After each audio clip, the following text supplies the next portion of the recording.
Sorry guys, doing this live on the phone, but I'll get this started now and then I'll get onto my computer as soon as it starts working. Right, it's Arsenal versus Crystal Palace. Let's get into this. If I can find the intro.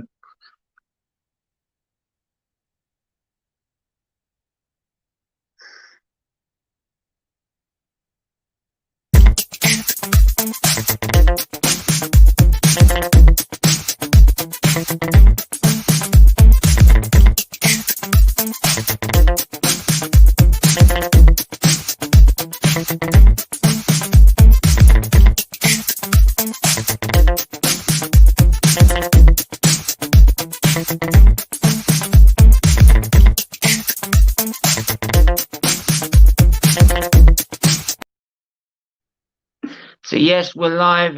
Sorry, this is on the phone. As soon as I get my computer running, I'll get back on the computer and we'll get through the team news. But Arsenal versus Crystal Palace at the Emirates Stadium.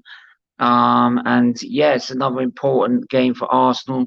Not going to be an easy game, right? By the look of the lineups, I will come with those lineups as soon as possible. But yeah, so but first things first, right? I know the video 6 is on that, it's on the phone in a minute, but please hit that like button, hit that subscribe button, hit the share button, notification bell as well, right? I want to see up to 20 likes in this video, or even 30 likes.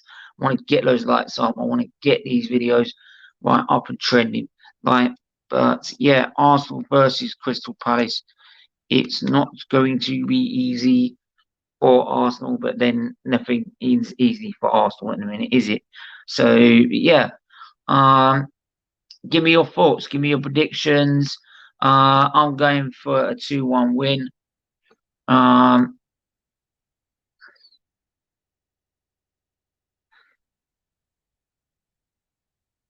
So yeah,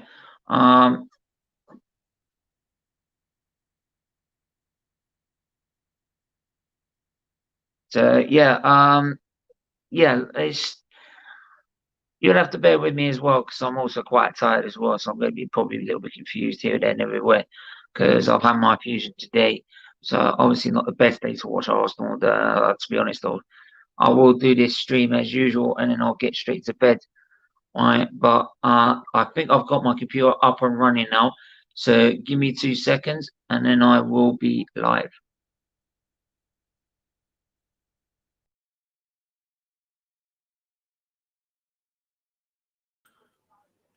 Yes, we're live. Yes, sorry about all that, but there we are. We're back, right, as usual. And we've got Laurie. Big up. We'll be on before kickoff. Just a bit busy at the moment. No worries, no worries. Right. Bit of cheese, love it, a bit of cheese. But yeah. Get your comments in, everything, and we'll go through that team news now.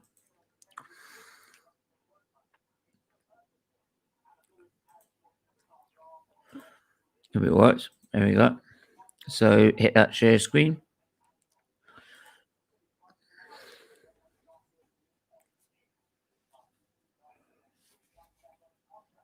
Yeah, just let people know I'm live.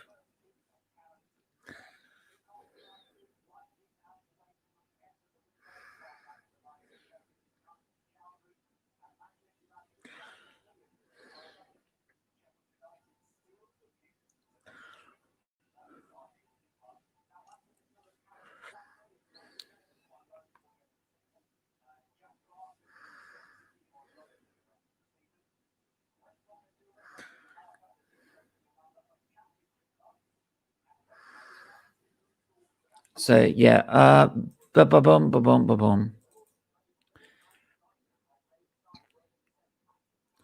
So here's the Arsenal team news for you. So I like it with this, but there you go. Yeah. So we've got Bert Leno in goal. Right, obviously no changes there. Hector Bellerin again plays on the right. Maitland-Niles comes on as left wing back, not as the right wing back for Bellerin, but so Tierney's rested for this game. Tierney doesn't even make the bench. So obviously, giving him a break. Haven't heard any team news where it's where he's injured. So Holding as well with David Luiz in centre back. Don't tell me this is a test to see if he's good enough to get another contract. Right, I don't care if he plays like absolutely outstanding. He doesn't deserve another contract in my mind. Right, Xhaka and Ceballos in the middle with star of the show recently in the last 4 games. Smith Rowe in the middle. Aubameyang on the left. Saka, who's been amazing on the left, but also amazing on the right. He's on the right with Lacazette up front. So yeah, should be a lineup that should get over the line, right? And get a 2-1 win. I'm hoping that with Aubameyang getting a goal against Newcastle, though it's the FA, people say, yeah, we did in the FA Cup, but it was against Newcastle and it was a good Newcastle side, right? And that we even struggled against. Hopefully, getting that goal will give him a chance to be a bit more clinical and confident to get more goals and get involved. So I think what a lot of people want is not just goals, is him getting involved in the play. But I will now show you the other team news. I will also put the link in the chat if anyone wants to come on and have their say. By all means, come on. Yeah, let me just get into this. Stop that screen. Share the other one.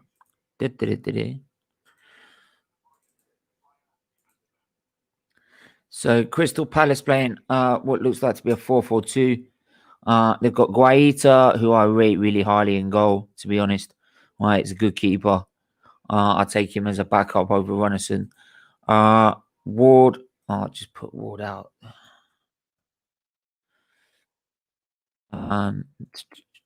There you go. Ward, Koyate, Tompkins.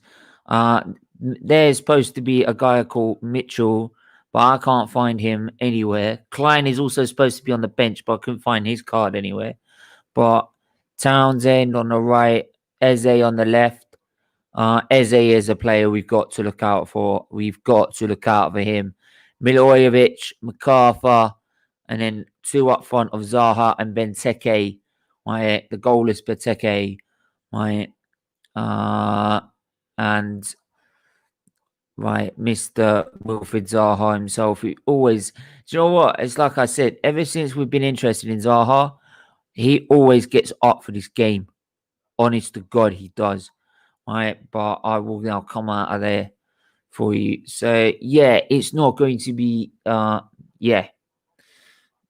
Cool.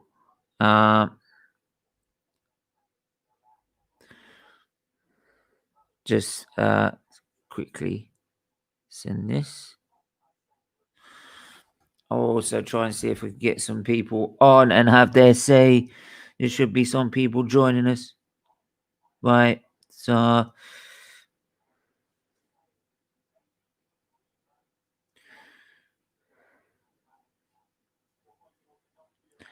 great. Do you know what? Technology never works when you want it to.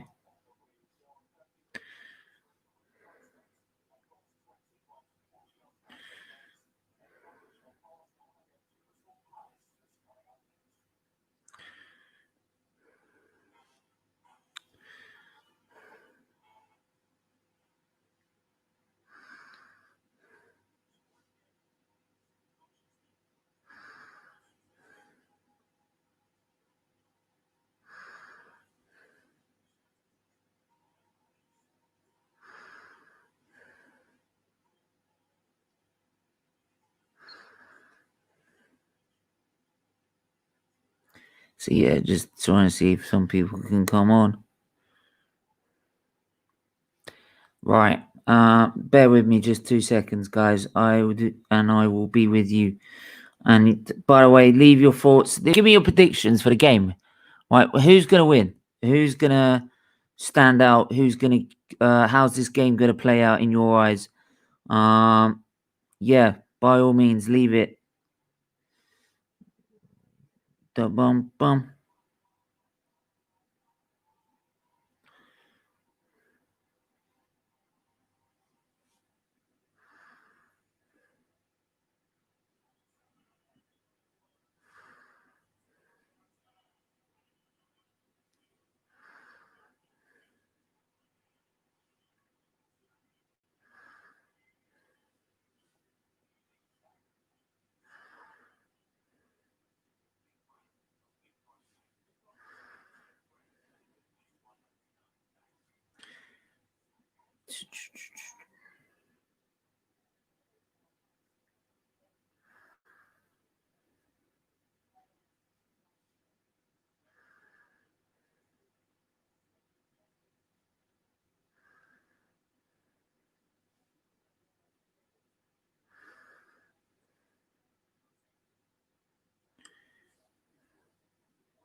There we go.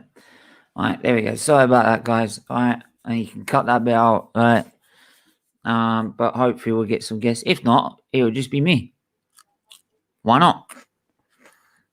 So, obviously trying to show this on Sky, and we're doing this in the kitchen. I am going to be a bit behind because I'm on my PS4, so I'm not live. So please don't spam the chat with score prediction, score goals or anything like that. Please try not to do that. Yeah. And by the way, where's that Mr. Someone that only could get a draw last night? Where is he? Where is he? Where is he? I'm looking for you, cause right. Come on, you've been giving it. You've been giving the smoke. Right, time to take some smoke back, man. It was seriously. Where are you? You know who you are. We know who you are. We know who you are. Bottle jar of Pepsi. We know who you are. And you can clip that, right? So yeah, give me your thoughts about Abami? No, not Abami. Louise and getting a new contract. I'm like, I don't care if he plays outstanding for the rest of the season. I don't want another contract. Only if he's going to help the youngsters in the background rather than be a first choice centre back. Because for me, it's Gabriel, Saliba, Marie, and then holding Louise's last resorts. That's my 5 centre backs for 2 positions. So that's my 5, right? Bellerin needs to go. Maitland-Niles can say, but we need a proper right back. Suarez, no. Right. The thing with Maitland-Niles, the reason also I keep Maitland-Niles is that we can play him on the left wing back if we need to. As cover for Tierney. Right. Or we can play him in centre mid. So he's very versatile. So, and the more versatile a player is, the easier the job it is for a manager to rest players. So, honestly, yeah, that's what we need to do, in my opinion, in terms of centre backs. Plus, we need another centre back to pair the partner of Gabriel, to be honest. Marie's good, but is he levels? Probably not. But then you don't know, because to be honest, this is like his first full season that we've seen him play. When we bought him and put a contract on, when we bought him, he was injured. When he came out of lockdown, when we bought him, we saw 2 or 3 games out of him because he didn't play him. Then the crisis happened and lockdown. As soon as lockdown came out and he got a new contract, he was injured. So we haven't really seen Marie play because he was decent for that Man City game straight after lockdown. Right, it was only David Luiz and Miss Beam, Krusty the fucking clown. Right, so yeah, for me, Marie, we still got the jury's still out for Marie in terms of is he good enough or not. But let me know what you think. Do you agree? Or do you think he's utter shite? I mean, like the rest of them, we need to get rid of. Like, but let me know in the comments below. Let me know. I wanna know.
Yeah.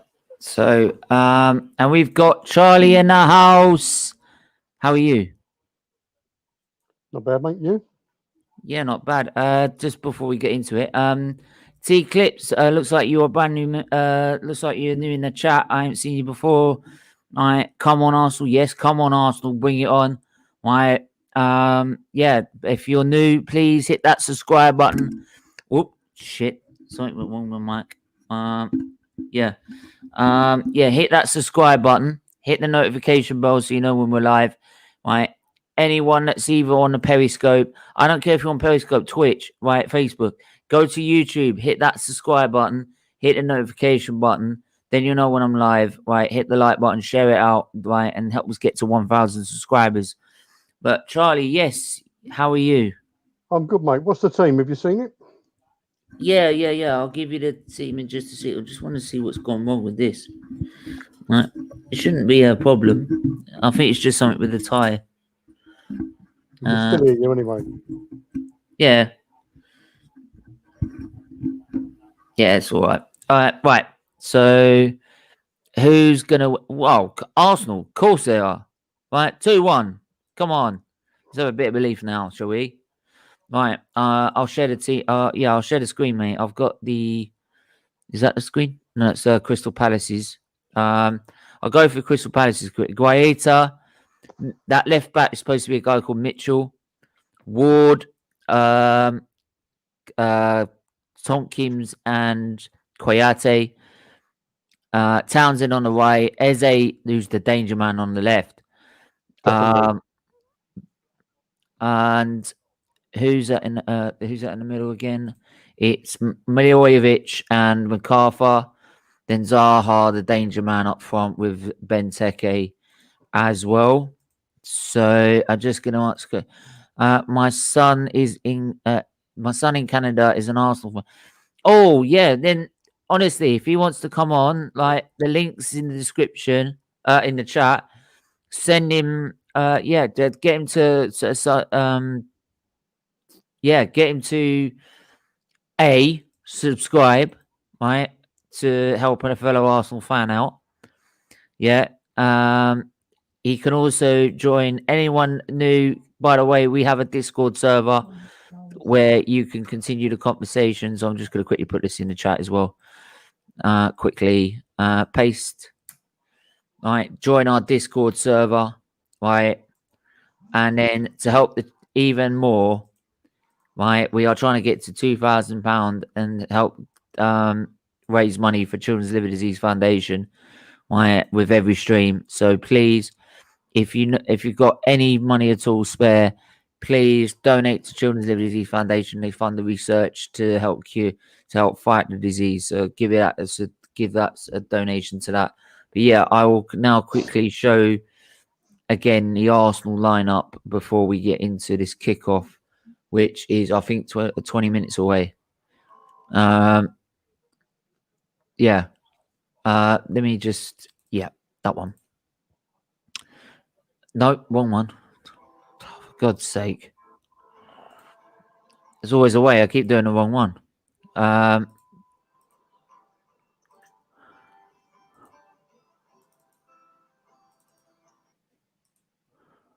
for God's sake.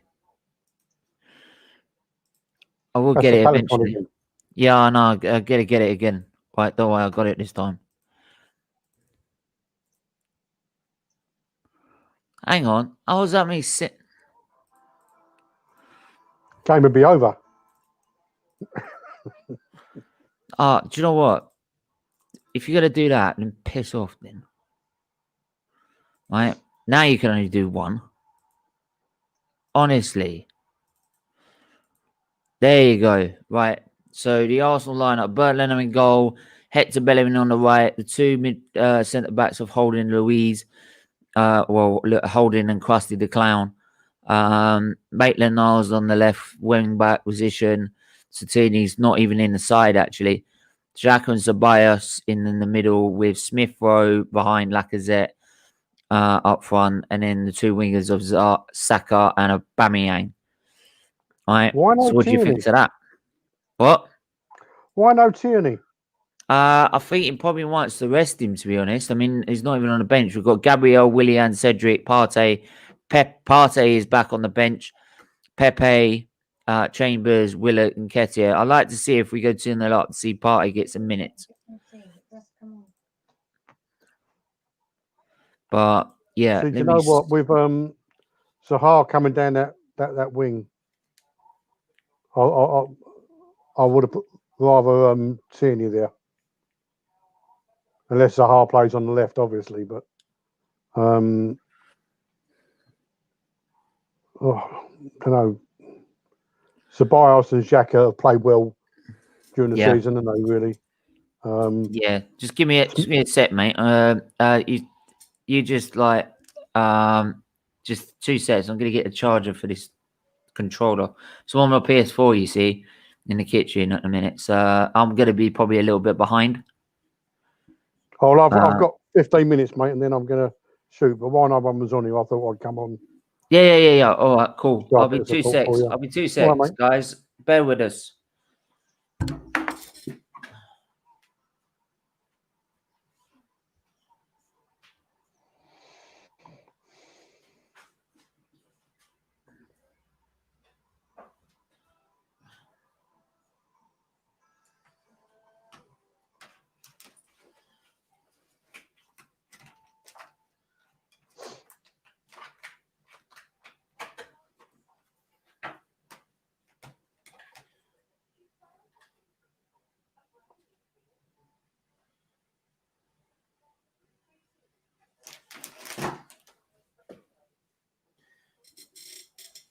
There we go.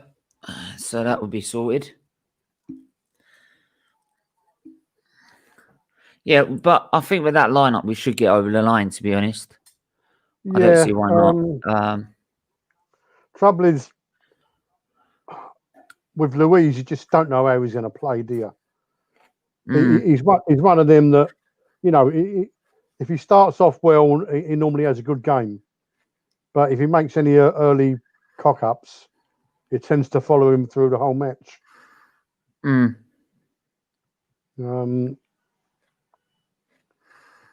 glad Saka's out on the right as well. I think he's done really well lately, and I think it's good for him. I've always said that winning breeds confidence.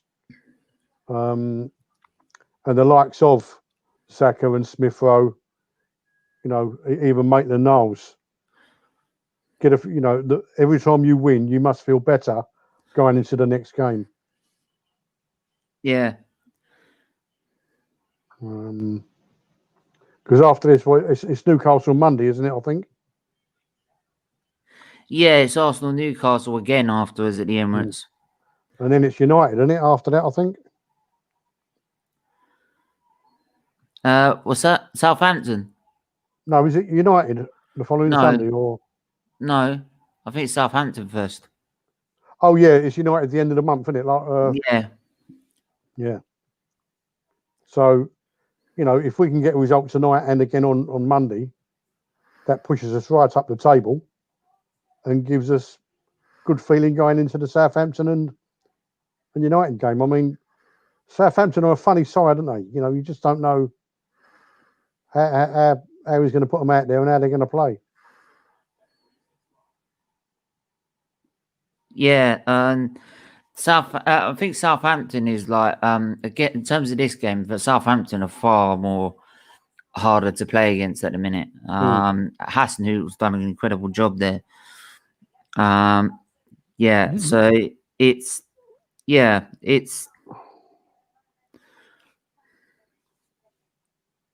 You think about Southampton, and for the last probably 10 years, they've always had good managers there.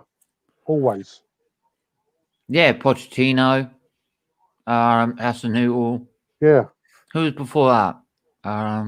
Was it the guy who got the sack? Pearson, was it?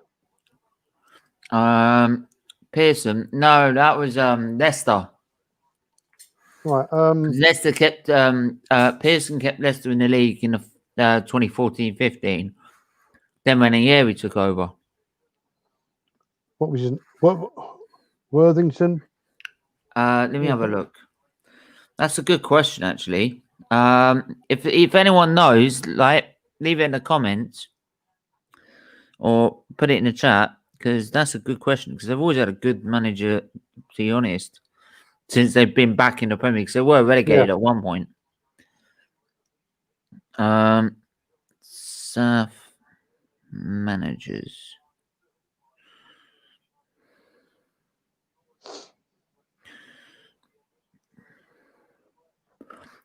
Oh yeah, Mark Hughes. They had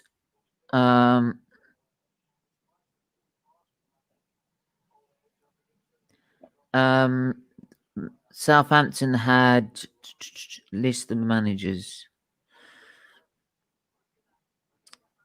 It was after Hughes, wasn't it?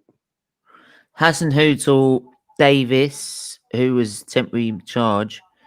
Then it was Mark Hughes, Pellegrino in 2017, Claude Puel in 2016, Koeman in 2014, who's now at Barcelona.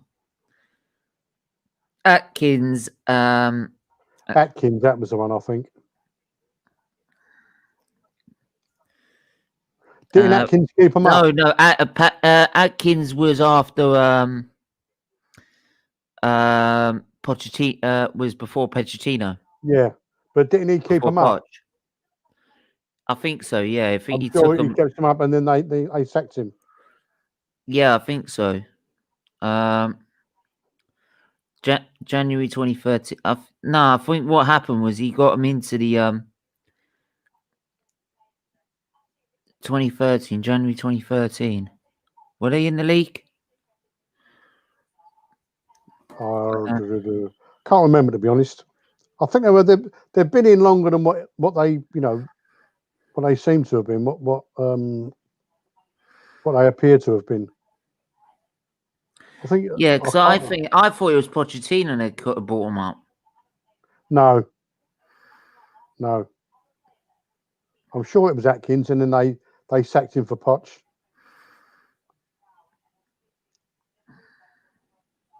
No, yeah, they finished 14th.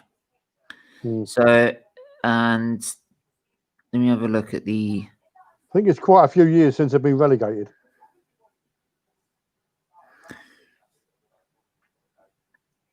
Yeah, they came up they came up in 2011, 2012. Yeah. Right. Who was the manager then? Does it say? Yeah. Because wasn't not Pulis. Because then they go straight. No, they didn't come straight back up, did they? The following year, if I remember, they had a year in the Championship or the First Division, and then come back up the following year. Yeah, I'm just looking at.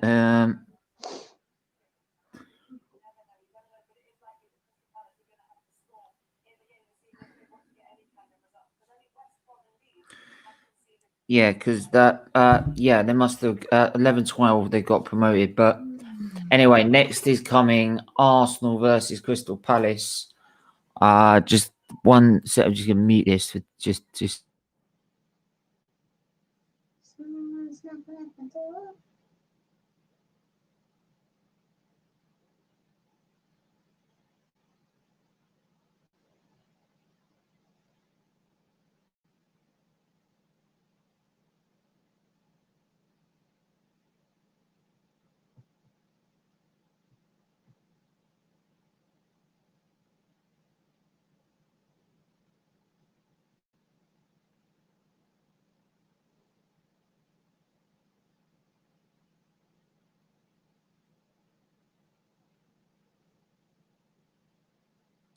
Right. So yeah.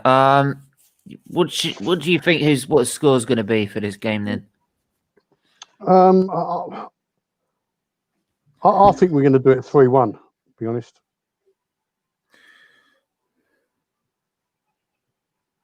I think the defence has got stronger over the last sort of couple of months. I know, you know, we've won the last 4, but over a period of time, I've seen an improvement there. That the only thing I don't like we do is playing out from the back. I absolutely hate it. Yeah, I just hope that like we actually take the game to them. Mm. You know. Oh, hang on a minute.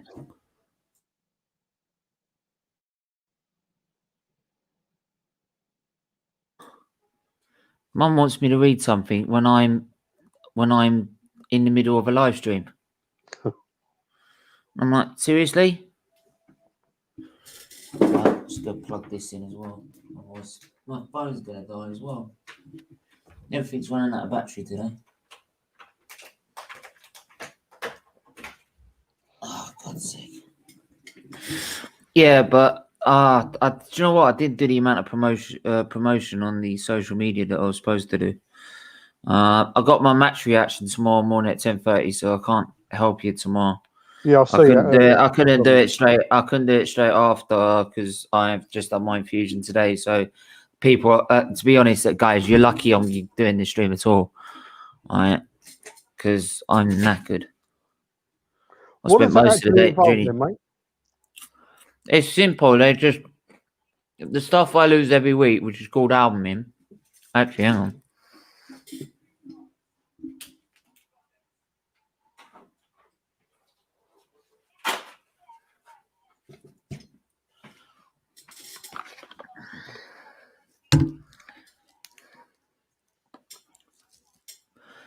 Yeah, so the stuff that I lose, I'll get rid of this.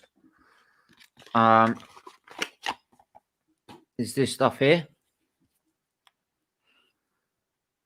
And then they've got to pump 5 of these into me every week. And that will give me enough albumin for another week, and then it'll drop too low again, and I've got to have another one. So it's just that is keeping me alive. Yeah. How do you lose it? Is it like through your urine or no? No, it is. Yeah, the most common one is urine, but because I've got a thrombosis in the portal vein, which I've been saying before, and there's no collaterals growing around it, and it doesn't look like they are going to solve and grow around it, right? That means the pressure. There's pressure causing the lymphatic system because the blood flow is trying to divert somewhere else, right? And all that pressure on the lymphatic system makes the albumin that's in the system leak out through the gut in porous holes. Right.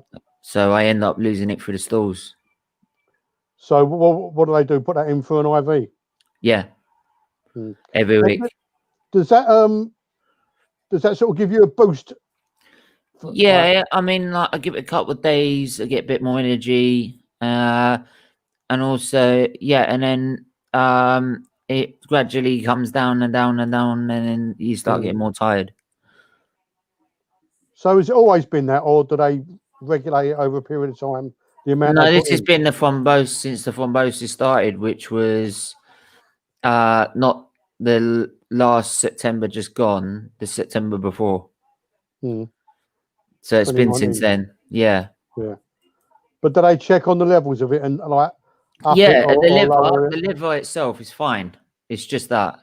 It's just the albumin that drop, and then sometimes my HB drops because of it. So. And do they see anything they can do with that, or like, no? They've said there's not much they can do other than do what they do. Yeah. And then the longer it carries on, the more chance. The longer it carries on, the more chance I am gonna oh fucking hell! What am I saying? Oh yeah. What was I gonna say? Yeah, the more chance. The longer it carries on, the more chance I'm not gonna have it grow back and go back to normal. So we're trying to think of diet or something like that to help make the little things work. Yeah, Because the portal vein gets rid of ammonia and all that pressure, it then diverts out into the blood system, which then means I get encephalopathic. So where you're taking on one, you're giving to another. You're robbing people. Because now I get encephalopathy through the brain, which means I can't drive, can't go to uni. Right, it's bad, and sometimes it's bad enough trying to do this. Yeah, because you're trying to register. It can be very confusing to people, like when you're bantering or when you're not. Right, and I can easily snap over the smallest things. Yeah, well, that's the way it is, isn't it, mate? Yeah, because I can completely misunderstand someone when they're not actually having a go at me. They're just giving me advice, and I can snap. Yeah.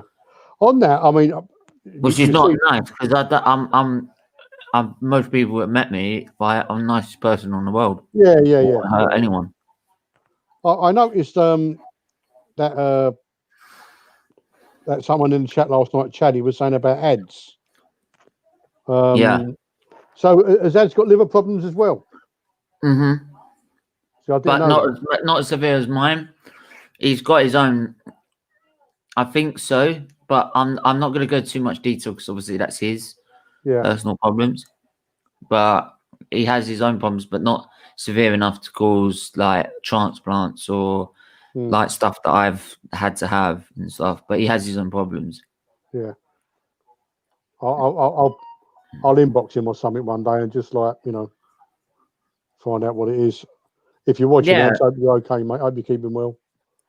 I mean, honestly, he's probably like me, who probably wants to now, maybe because he's seen what I'm doing. I don't know, but I think he's more than happy to share it if people want to know. Yeah. Well, the thing is, it's like anything, and some people. Because he's like me. Because why should he? Because he has liver problems. Be brushed with this label that I've been drinking and stuff. Yeah. People in the chat will banter it, and we can take that as banter. Yeah. Right, but why should I have to have the label alcoholic because I have a liver problem? I think that's just because of years ago. It was always related to that. No, but no. Do you know what the problem is? Do you know what the problem is? Right, you say that, but 37% of all, around 37%, right, have got nothing to do with it. Yeah. So 63% have, but because we had cases like George Best, for example. That's what I was about to say. That's now why, like, everyone that thinks of it, they think of that. Yeah. I mean, I did a year 1 student nurse's presentation where actually, guys, if you saw my last Q&A show, I went through that presentation. So go and check that out because there's loads of information. And by the way, keep liking and subscribing. I want to keep getting up to 20 likes, and I will be checking on you people. I will be checking. But yeah, like I said, is oh, for God's sake, this is the thing. I forget where I'm going. Is that when I did the presentation to them, the first question was, "What do you know about the liver?" And they couldn't answer it. The only answer I got was, "I do damage to it on a weekend." And part of me, we literally want to go, and I'm like, "You lot are student 1 nurses,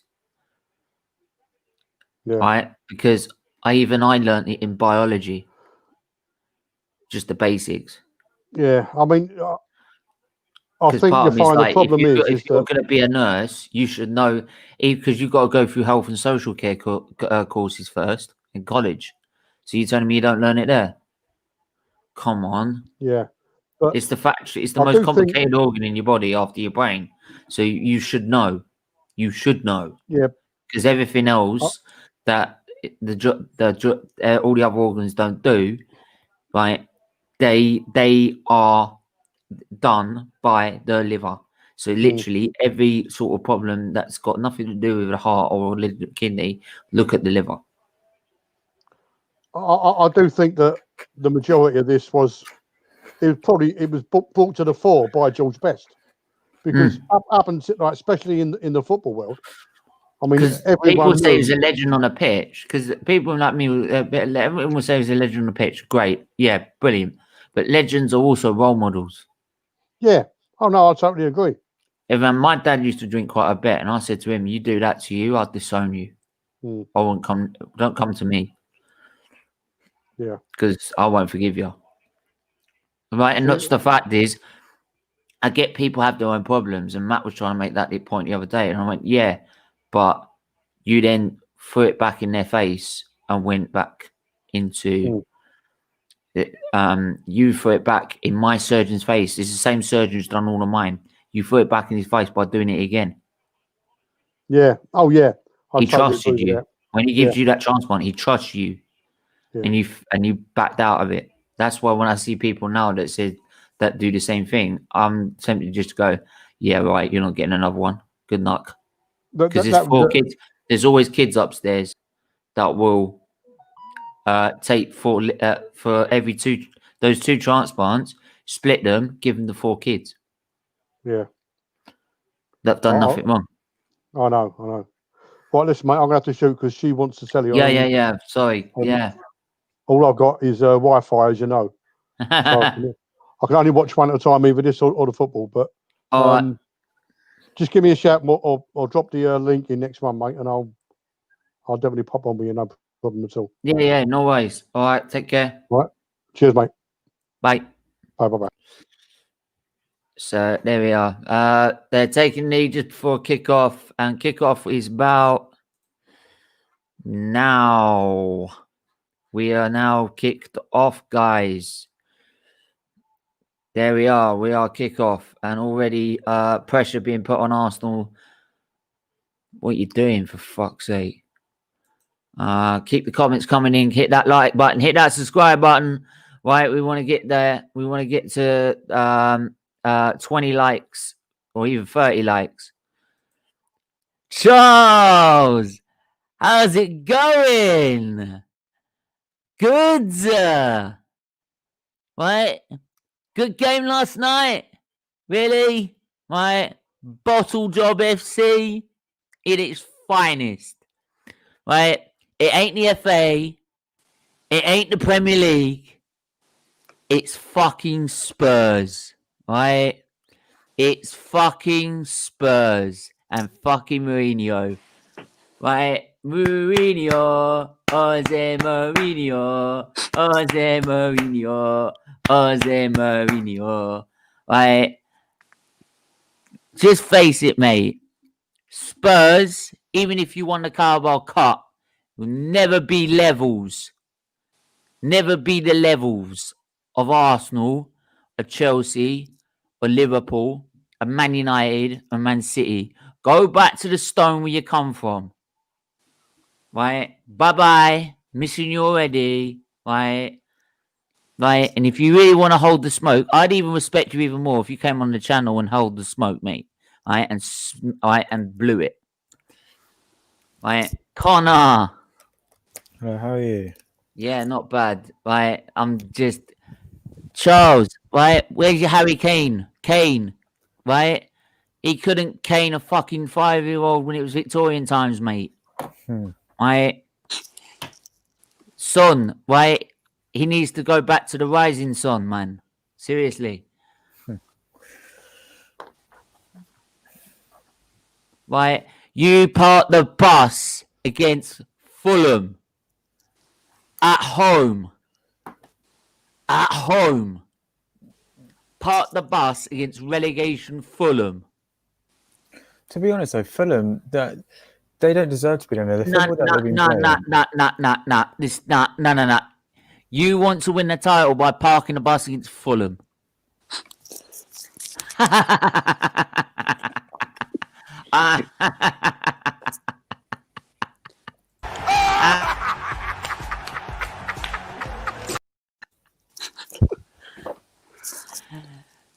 Your ass is grass and I'm the lawnmower. Right.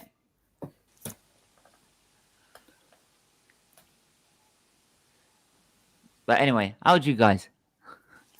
Good. Chris, getting more nervous for the weekend, are you? No, not really. Liar. Why didn't you come on earlier? I was doing a watch along, really. But then to be fair, I was doing like a rewind watch along, which no one could really see unless they had F1 TV. But I saw. it was more. I wanted to on. do a but I wanted to make a stream to. Yeah, it was only for one comment, but I wanted to make a stream just to like see if people wanted to come on and have a chat because I went to the hospital today, right? And there are so many people. By the way, 21 people. Get those likes up. I want 30 likes. Come on, right? And if you're new, subscribe to the SFeatleyTV. Right, join the Discord server, which is in the chat. Right, I'll bring the link up for you right now. But just join the Discord server, right, and have your keep talking about football or anything, an F1 or anything like that afterwards. But yeah, it was more just to try and see I need to get things off my chest because 3 nurses for an entire unit. We were doing it in a fucking quiet room, not in a bed space. They are on their knees. I'm not even lying. I think what people seem to forget and is now but what I'm worried now is that because of the COVID crisis, I might have to miss some of my treatment. If I don't get that every week, 5 bottles of it, I'm dead. Simples. Right? And I don't feel why I should have to do that because people can't follow the rules. You know? But anyway, I'm going to focus on Arsenal anyway. Tough game for Arsenal tonight. Oh, every game's a tough game for Arsenal, isn't it? Let's be honest. We could play West Brom, it would be a tough game. Yeah, I know we beat Pius 7-0, but I feel that was a free result. Because Crystal Palace are dangerous on the counter. Oh, look at Eze Townsend and Zaha for me. They're the 3 key players. But then Mojolovic is not bad in the midfield and the way he bosses that midfield. I mean, Benteke is one of them, isn't it? GNA TV's in the building. Come on, help me roast Charles. Is he still in the chat? Ads was straight on Charles. I know he consensus. Oh, don't. I saw that result. I thought it's 1-0 and then updated it was 1-0. And I'm like, jeez. I mean, because they scored quite early on, and I thought, you know what, they might build this and get a couple more. Yeah, so, yeah. No, Connor, this is Mourinho at his finest. Don't worry, because what's going to happen, it's going to carry on and on. And then they're going to get... No, because, they might win a Carabao Cup, but if they keep going on like this, right, those players will drop the tools because they cannot stand playing football like this. Oh, Maitland-Niles, good run in there, but interception and nearly got it to Saka. It was a good move, actually. Saka on the right. Smith Rowe. That should be ours. Oh, no.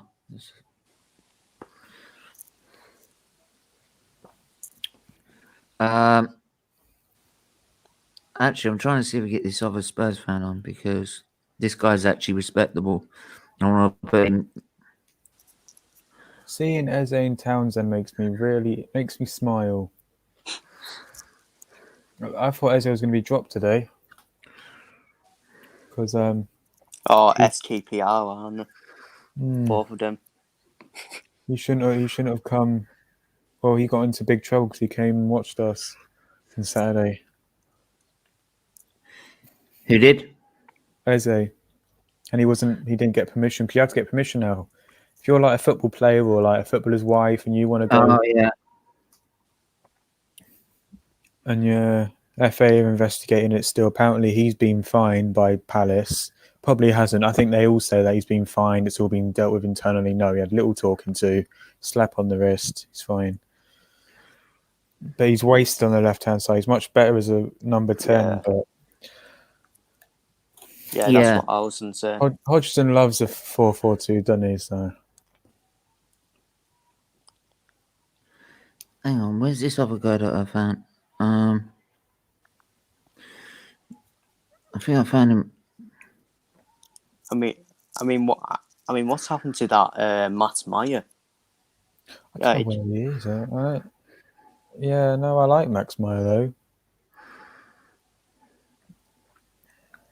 He's just been forgotten, hasn't he? Yeah.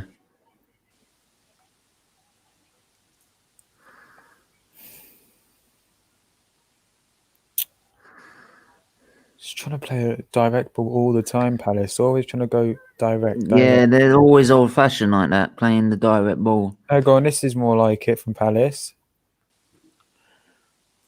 Right, just be careful because I'm also a bit behind because I'm on my PS4. Laurie, how are you?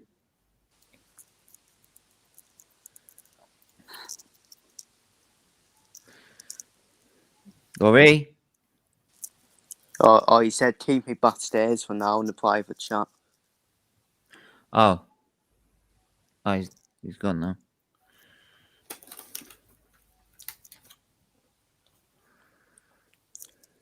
Crystal Palace, one of those teams, though. Yeah, he can't underestimate them. No. They're like, Burnley, you know what you're going to get. But Yeah. I think with Palace, they're more unexpected than Burnley. Like, they can really turn up one game and the next game, Be absolute shit. Yeah, when we went to Crystal Palace in December, I didn't expect to win 7-0, trust me. I expected a tighter game.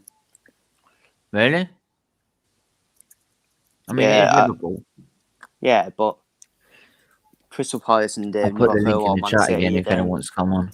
I do think if Palace want to get better, because I mean they've been in this division for a good 6-7 years now. They have to change their manager because it's starting getting stale. Yeah, he's got tried and tested players. You see their defense. It's one of those where you're bottom of the half of the table, where eventually it gets stale and you're gonna have to replace him. Otherwise, it's not gonna work. I don't know if that reminds me. Laurie, I know you're in the background. If you want, let me know if you're able to come on or not, and I'll add you. I think he'll just mess it. I think if he messages in the private chat and then. I'd rather do it in the comments because it encourage people to subscribe. Oh yeah. I was listening to, I don't know what I was listening to, but someone, I think one of the Brighton players or someone said, and once you actually break down, it is right. In the league, Graham Potter, the manager of Brighton, is the best English manager in this division. Now, it sounds stupid because, well, they're bottom half. If you look at it. But when you see the way they play, and they might not get results at the time, if he was in charge of an Arsenal or of a Man United, it would be a different story. But to have the confidence to play the way that Brighton do, with the players that they have, is something that doesn't get talked about enough. But doesn't that show about naivety, though? Yeah, I know, but things with Brighton, I think they're in at their stage now. They've been in this division for a good couple of years. They got rid of Chris Hughton, who set them up in a really defensive style. They stayed up every year. Come on, got to be quicker than that. But with Potter, they want to try. That's a ball. That is a ball. Go on, Aubameyang. Oh, what is that? Oh, man, seriously, I'm losing my fucking patience with you now. I am losing my fucking patience. I'm losing the will to live with him. Nuri! No, first time on the channel. How are you? Hello, mate. You all right? Now, unlike certain people in this chat, right? I'm not gonna go hard on you, man, because you're real. You're real, right? Read this. Read this. I still stand by what I was saying. What can I? He even says I'm gonna start supporting Spurs when it happens. Dude, all right. Let me not take it. By the way, don't take offense to this. I'd rather have all my transplants again. Let me be real. With Spurs at the moment, yes, we're doing better than under Poch at the moment. Obviously, we are, gunning for the Carabao, and I think as far as Jose goes, it's the mentality is there to It doesn't matter if it's Carabao. It doesn't matter if FA Cup. Doesn't matter if it's Europa League. Yeah. He will want Well, that you need cup. a trophy, don't you? You need a trophy, don't you? Exactly. Of any. So, like I said on the was it yesterday? I was by the Football Terrace, and I said, if you said to me at the start of the season you're going to get 4th in a Carabao Cup, I'd bite your hand off straight away. Yeah, because although I know that knobhead Alex keeps going on there and going, the trophies don't mean shit. But at the end of the day, do you know what? He should start supporting Luton Town or something. You know what? I don't get that guy. It's just like his. But the How thing does it not matter? What like any sort of like sport, whether it's grassroots, whether it's snooker, it's not like you go like for an F1 Grand Prix and think, well, even if I win all these races, the championship don't really matter. No, it's just like you're all gone to win the championship. You're all gone to win the title. You're all gone to. That's what the reason is. You obviously got, like United fans, like Arsenal fans, you've got something that, you know, oh, we're now a small club, we're this, we're that, or we're bigger and we're better than this, blah, blah, blah. And it's actually, I mean, I'm 33 years old, and this is the first time I've ever seen a fan of a football club going, well, if we won the Carabao Cup, it don't mean shit. Or if we did it, I mean, well, if you're moaning if you didn't win anything anyway. Exactly, but I mean, if you were in that situation saying, you know what, we're in an FA Cup final, we're in a Carabao Cup final, then you say, you know what, have your pick. Do you know what I mean? But at the end of the day, a Carabao Cup is still a cup, and like we said, until Spurs actually do win something and then turn around and, you know, start cementing some sort of status in the Premier League. Okay, we have got into Champions Leagues over the past 4 years where it was. Oh, go on, Bellerin. Go on, hang on. Go on. You're behind, aren't you? No, go on. Yeah, so I mean, until we sort of... Fuck's sake! Cheers, Winston. Yeah, so until we sort of do start winning stuff, then we won't be able to really. I mean, we do also banter still, but you know, until we get the those trophies underneath us, then you know we can sort of have a bit more edge on it. But yeah, I mean, at the end of the day, I think at the moment we just need to learn how to kill off these games. I mean, to be fair, it's sort of a bit of a role reversal. We are playing well against the bigger teams, like the top 6, but when it comes to the underneath, we are sort of not as good, really. Prime, how are you? I'm good. Yeah, you feeling better now? A little bit, yeah. Cool. Thank you. Good to hear. It's good to hear. So yeah, what do you think towards this game at the minute? Do you think Arsenal should get the result here? Yeah, Arsenal should win. But Crystal Palace are going to be tough. So yeah, I think they always end up playing really well against this. I don't and it's like I probably said, like I've said on other channels. It's always been since we showed interest in Zaha that they've now really sort of turned against like a hard, difficult team to beat. But beyond the posts is on as well. I don't know your first name. Sorry.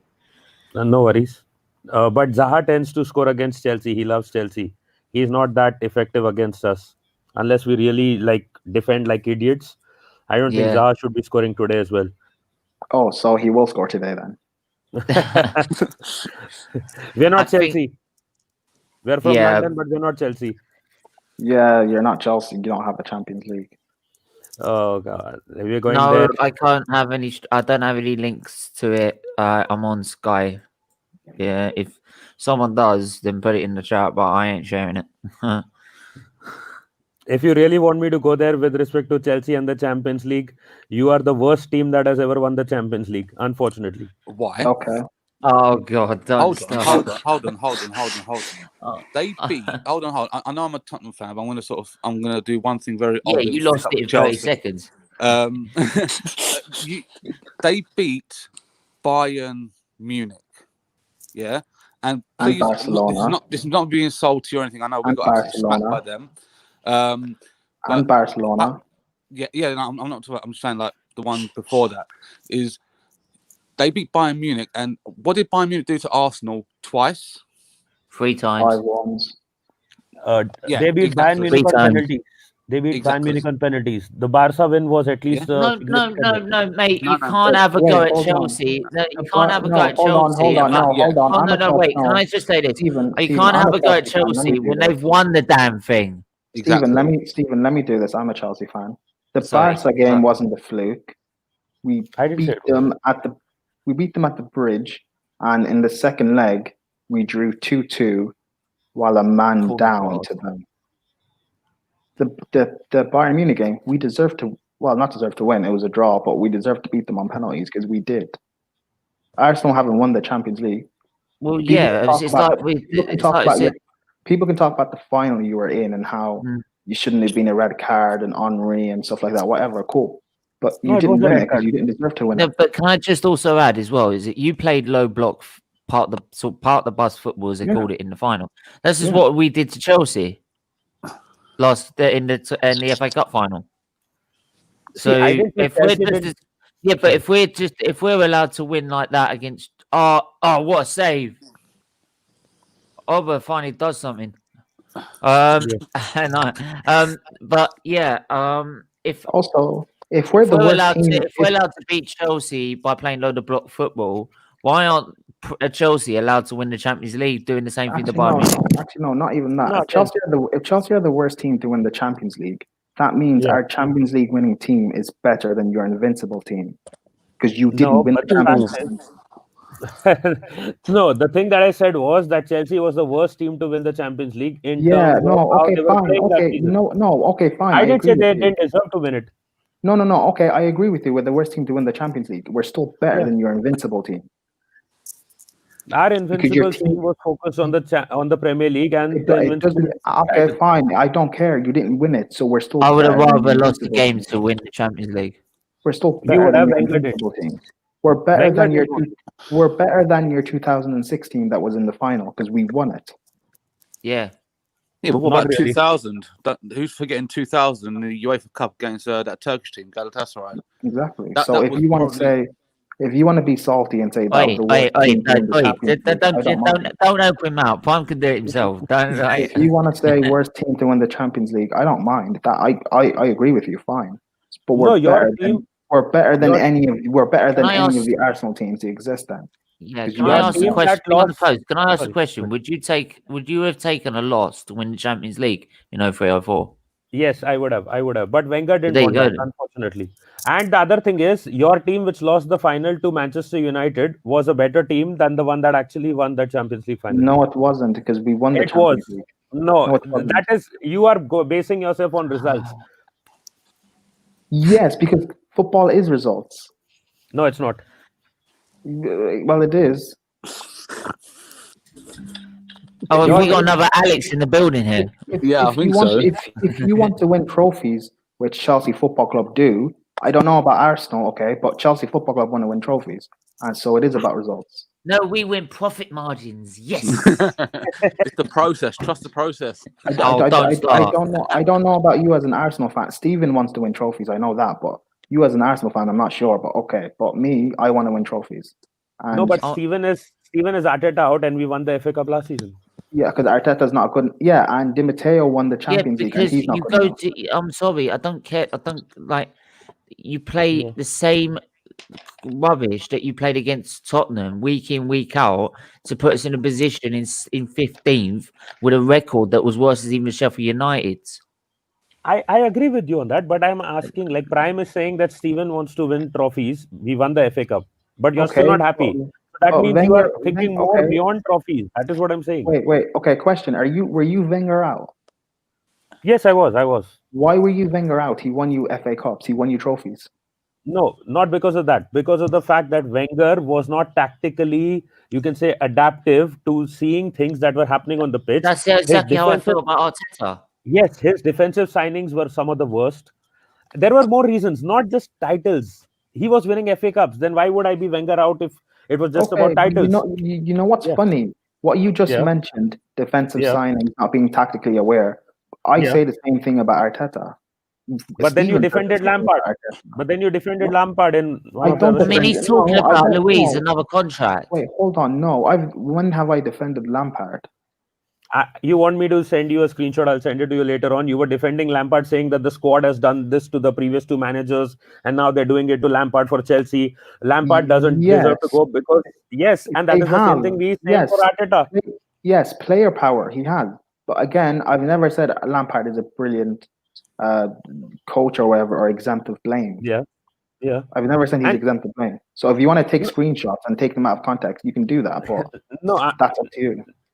I won't take. Okay, let me not take screenshots, but I'll tell you where you have said it. You said it on the Big Gooners channel that Lampard is being done what has been done to the previous two managers, Chelsea managers. And I mentioned, Chelsea have always had a problem with player power. I'm afraid player power might happen to him because it's happened previously before. Yeah, I've seen that one. And he is there to stamp out the player power and revamp our squad. I've always said that. No, I know what you said. You said that Lampard is suffering. Okay, Stephen, I talk to you basically every day. What have I said about Lampard and Chelsea? Right. First of all, you stated that you weren't expecting to win the league. You were expecting top four. You accepted that it was going to take time for that team to gel together, and that Lampard still needs to learn a lot more than he's had already.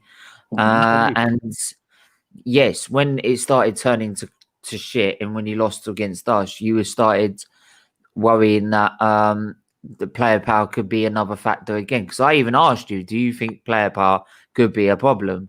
And you said yes, it could be, because not saying that is that Lampard's game manager, and you've criticised his game management, you've criticised some of his lineup and his selections. Right? Yeah. But you've also stated that player power could be, it's a mixture. Basically, you've said it's a mixture of the two. Mm-hmm.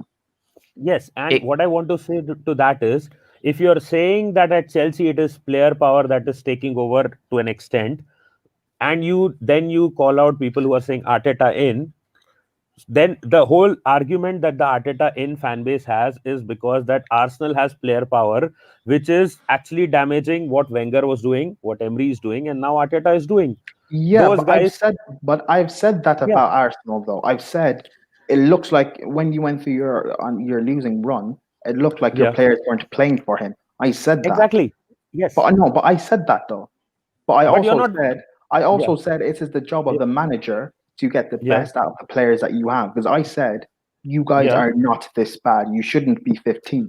That was why I always said sack Arteta, because regardless of what he's supposedly doing in the background, you should not be 15th. Did you say then sack Lampard as well for the same reason? But we weren't 15th. Zaha. Chelsea was still performing to my expectations. Arsenal weren't performing to my expectations because you were 15th. Agreed.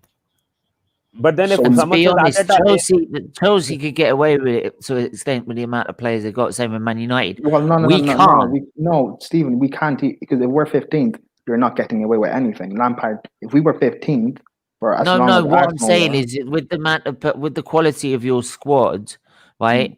Compared to us, if we had a player power problem at Arsenal, Aubameyang missed the chance there. If we had a problem with player power, right, to us, because our squad is virtually not as good as yours, right, it's gonna hit us 10 times harder. Yes, that is what I was trying to just say. That you are saying that Arteta out definitely, but you are saying that Lampard gets hit by player power, and he should be given more time just because he has done good in the last season. No, I didn't say we have player power. I said I was wary of us having player power because the players didn't perform against Arsenal, Everton, and Wolves. I was thinking if they're not playing for him, because that's what rumors were happening in the papers. If they're not playing for him, then we need to sack him because you have to play for your manager. Yeah, because this is the thing. If player power becomes a problem at any club, then the manager, as much as you could say, it's the players, we've got to get rid of the players, but unfortunately you can't do anything until the transfer window. And if the transfer window, say for Arsenal, is in the summer, what's the point in that sorting it out in the transfer window when we're relegated? Yeah, so if there's player and to power, be honest, at that point, and yes, people can say now in hindsight and say, well, we were never getting relegated anyway. I don't know what you're thinking about. Well, I'm sorry, but if you looked during that time, where could we buy a win? Nowhere. You couldn't even guarantee Sheffield United. If there's player power in your team, then you either get rid of the players that aren't playing for your manager, or you sack your manager. It's one of the two. Exactly. Unfortunately, the cheaper option is to sack your manager. Unfortunately, I've never said this is all Arteta's problem. Yeah, I've never said that. I was saying sack Arteta. Have I ever said that? Prime, have I ever said this is all on Arteta? No, because clearly it's not. But for me, it was a thing of, because I know your board aren't going to get rid of all your players. So Arteta going is probably the easier option until you get an experienced manager that actually knows how to. It's probably the cheaper option as well. It is. Definitely it is. But the thing was, the board, the management said that we are backing Arteta. We are not getting rid of him. The reason was because they know that 5 or 6 players are leaving in the summer. May I ask what your point in all of this is? The only thing that I was trying to say is that Arsenal is in a mess as a club, not just as the manager. But the thing is, when you are saying that Chelsea could be in a mess because players are dominating, but you are not giving the same benefit of doubt to Arteta and Arsenal. You are trying to suggest that. No, but then why? But why are you Arteta out then? Because you were 15th option. Because you were 15th. Because you were 15th. Because we were looking at relegation. Well, no, you were 15th for a month. So regardless of players not playing for him or player power, you were 15th for a month. But again, hang on, mate, and Niles, Oba, Xhaka, stop going backwards, go forwards. Go on, that's it, Oba. Oh, fuck's sake! But then I've also said about Arteta that I do think he is a good coach. Is he a good manager? No, not yet. Well, he's a good manager. He's not a great one because you can see management wise, he has a lot to learn. However, as a coach, he is a good coach. But he needs better players to play his system, or he needs to adapt. One of the two. Yeah, he's learning because he's young. I never. You know what? I think the also thing is that right. The reason I said that, you might say that because he's won I want to win trophies, and he's won an FA Cup. But the thing is that he's now trying to switch it to a 4-2-3-1. He ain't got the players. Yeah. Clearly, he ain't got the players to do it. Right? Yeah, he might have Smith Rowe, but how long's that gonna last? Right? And it's what was at the time we were losing those many games, playing the same system and the same way. We're sitting here thinking, well, why don't you go back? Try going back to the 3-4-3 that won us the FA Cup.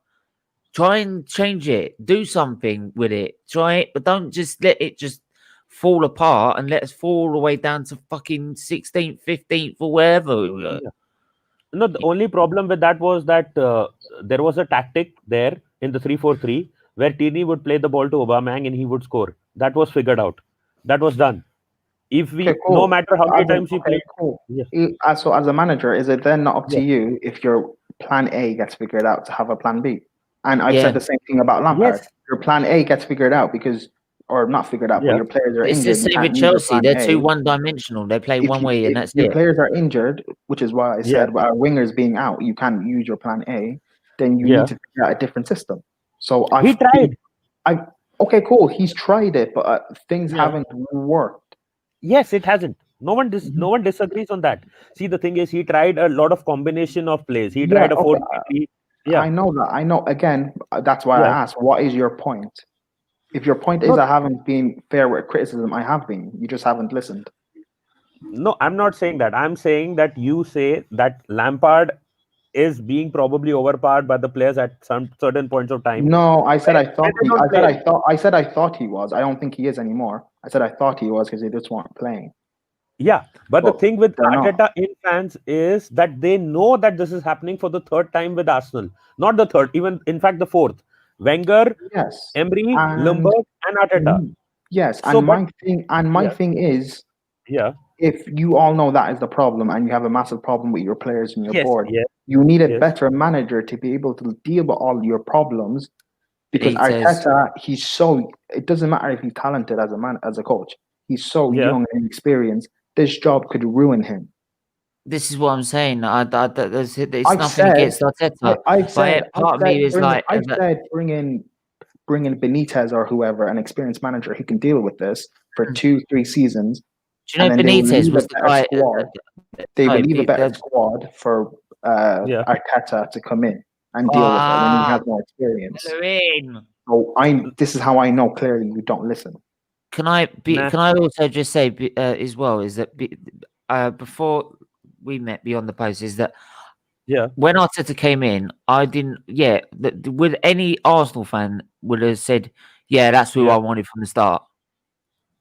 No, I didn't. No, of course. So, but what I mean, my personal preference, Benitez, right? Because even if we're in this situation now, he has managed to get Newcastle with a Championship side in the Premier League for 2 seasons straight with no money, right? So he knows about not getting backed by the board. He also knows about winning Champions Leagues. I don't want to just win the FA Cup, right?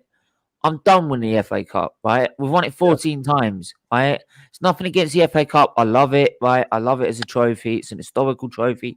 Love it to pieces, right? I've always watched Cup Final Saturday because my dad was born around the Cup Final Saturday before he was moved, right? But Arsenal are bigger than bigger than that. They've won leagues. They've won other European competitions like the Cup Winners' Cup, but they've won titles. I want that. I want to be back when I was 10 years old and taking the piss out of my friends because we were title winners. Right? That's what I want. But this that's is what Arsenal should deserve. It doesn't matter who you bring in. It's the board. At the end of the day, you've tried Wenger. Obviously, Wenger was pretty much tight with the board. But the thing is, still with Wenger is you were still getting Champions League football, whether you were doing good in it or not. You was getting Champions League football. Yeah, we were getting embarrassed in Champions League. This is the thing. When I said, can I also just say as well? Sorry, Prime. I'm just gonna say, when I said about Wenger leaving us in a worse state, what I meant is not off the pitch. Infrastructure and everything has been brilliant, right? We're now in the 21st century, right? But in terms of on the pitch, we're a mess. We are a mess. We had Ian Wright when he came in. We had Tony Adams. We had Dixon. We had Keown. We had a team then, right? Can I say one thing? Now we've not even got a team. We've barely got a team at all. And look at the mess. We were 3 years into it after he's gone, and we're still in a mess. Well, this is it. I mean, if you look at the team at the moment you got there, I mean, as far as your own blood, as far as your youth academy, like your Emil Smith-Rowe, your Sakas, the reason they're playing better than some of your first teamers is because they've got Arsenal in the blood. Yeah, but they've also got no fear. There's nothing to lose for them, is there? Exactly. Yeah. So this is why they play better. And this is, I know, some of the Arsenal fans were shouting for these younger players to play more. Oh but this is it. At the end of the day, until you have your, that die-hard player for your team, you aren't going to have any leaders really in there, are you? I mean, Nui, can I just ask? I mean, banter aside, right? Yeah. Take the rivalry aside and everything. Yeah. From your point of view, how do you see it with Arsenal at the moment?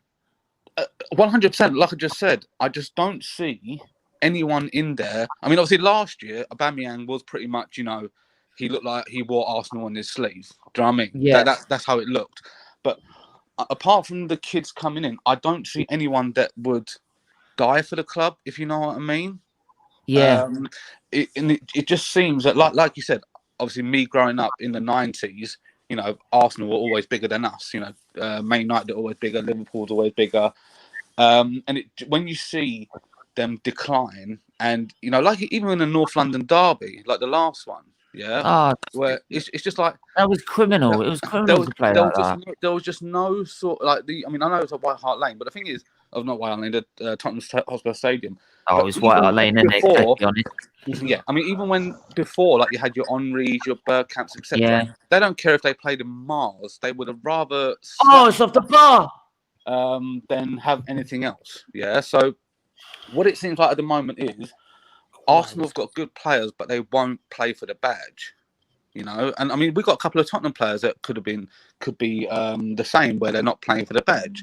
You know, that's why you can only really say Kane and Son are, you know, our best players, really. So as far as Arsenal goes, until you get that person that's a die-hard... I mean, to be fair, you had that with Jack Wilshere, to be honest. And I don't know why I mean, obviously, Ramsey due to his injury towards the end of the season. Look at where he went out. I think Ramsey sort of his head turned. I think you also had Sanchez who fought. You had Ozil. Yeah. Say what you want about him. He actually loves your club. Oh yeah, I mean Ozil actually really loved. I mean, I just he loves it all right. No, but I just want to add a few things quickly. See, there are managers. You are saying that we could have had a Benitez. Benitez is not a league winner. He won the Champions League, no doubt about it. No denying that. You are saying that he got Newcastle up and he kept Newcastle up. Keeping a club in the Premier League is a different thing than actually finishing in the top 4. Another thing, I quickly want to add. Benitez has finished in top 4. He's won Champions League. You keep saying league winner. Arsenal are not in the mindset as a club and team to be thinking about winning leagues. Not right now. But here's the thing. What do I always say about fans? Fans are idiots. I don't care about your fans. That is okay, understandable. But the fans that want Arteta out want a league win or a challenge at least. No, but the fans that want Arteta out want to build properly. No, they want to build properly. Because is that not what the fans that want Arteta in want to do? You want to build properly first, don't you? Can I just say, like, this trust the process, do you know what I think? This word, this comment, trust the process, is absolute complete bollocks, right? We moved in 2006, we moved from Highbury to the Emirates. We were told at that time that we finished top 4, and we got to a Champions League final. We were told this was going to take us to the next level. This was going to take us on the leagues of Bayern Munich, Real Madrid, Barcelona. We were going to be competing on Europe's elite. We are now 16 years on. We're not even competing in fucking Europe. Yes, exactly. Going on, trust the process. Trust the process. Trust the process. We're building. We've been doing that for 16 years. It's been for a recycling centre. Now the recycling centre is saying, piss off, I don't want to do it again. Yeah, and Wenger was part of those shenanigans, and that is I'm not saying it's just Arteta. I'm just saying it's that they've kept going with this, and I'm still waiting. When am I gonna get like some success out of you lot? Oh yeah. And one example I just want to give save of what a team can do and not. Chris Wilder last season, competing for a top 4 spot, didn't finish in the top 4, but this season, 1 win. And he got a recent win, I think, second win. He had 1 point. Now he got his first 3 points of the season. So he's on 4 points. Part of me thinks that because Sheffield United, right, they miss their fans at home. I really do think that. Also, but that bad. They didn't get a preseason. Also, they're now performing to their actual level. So who do you blame for that? Do you blame Wilder for it? Do you think Wilder was not an overrated manager, or do you think it is the player? Mixture of both. I think it's just the fact that they're now performing to their actual level. Well, there is a good manager, but they overperformed last season. Ain't going to get him to the next level. And plus, second season in a newly promoted side has always been difficult. We know that. No, but why do you give that benefit of doubt to Chris Wilder, who's a very experienced manager and a very good manager as per some? But you say that, okay, no, this guy is getting relegated this season. But if Arteta's team, who were doing okay, are now going a bit down, you say, no, this manager is crap. Because you were 15th. Arsenal fans keep telling me, you keep telling me you're a big club.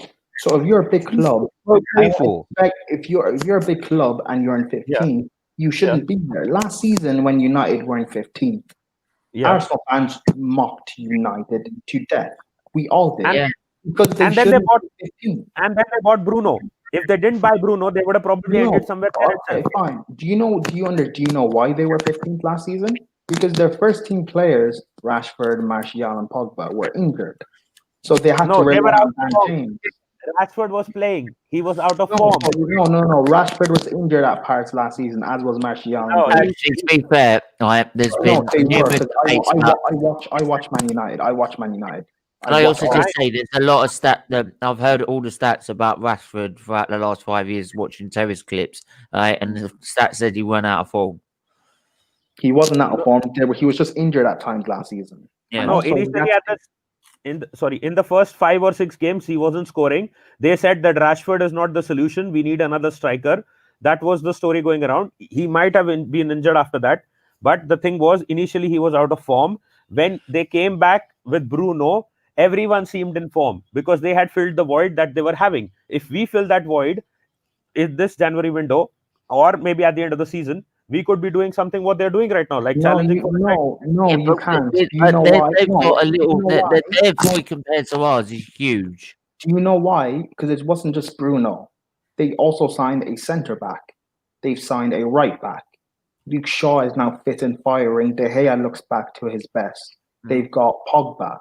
They signed Bruno. They have even though they don't have a DM, they have a pivot that works in like Tomine and Fred. They have a front three of Greenwood, Martial, even though I don't rate him that highly, Martial. You've got Rashford, fit and firing, one of the best players in the world right now. They've got Cavani that they just brought in. They have Donny van de Beek, who doesn't play, a squad depth. Cavani this season. Arsenal, yes, this season. Arsenal don't have any of that. Aubameyang's your best player, and he's not in form this season. Saka's been playing well the last few games, but the majority of the season, let's be honest, he's been up and down. Martinelli, you can say he's a baller, but he's always injured. Smith Rowe's a kid. We signed a better centre back than Maguire this season. Gabriel's not a better centre back. He is better than Maguire. Maguire's challenging for a league title. I saw the stats. Maguire's challenging for a league title. Gabriel's in 15. It's because of the overall team. No, okay, but no, because if you're that good, I expect you to lead your team. He won man of the match titles. He won man of the match awards. When did he win those man of the match awards? In his first 3 games that he came in. Cool. The first 3 games of the season, but we're now in January. We had problems up front because we were losing games. You are saying that Gabriel is not better because Man United is getting results. You are saying that Maguire is better. Again, I watch Arsenal. The reason partly why you were in such bad form is because instead of playing a back 5, you switched to a back 4. Is that your hairdo? Gabriel got what? Is that your hairdo? Oh, hang on. Not him. I was just saying, right? Because this for the first time I've seen you without your hoodie off. Stephen, I was in a flow.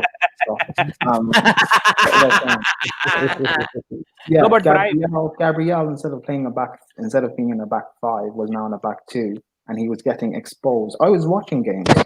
Half-time, by the way. Against Everton, he was dreadful. Burnley, he was dreadful. I've been watching your games. Keep in mind, okay? So you can't lie to me and say Gabriel's been brilliant.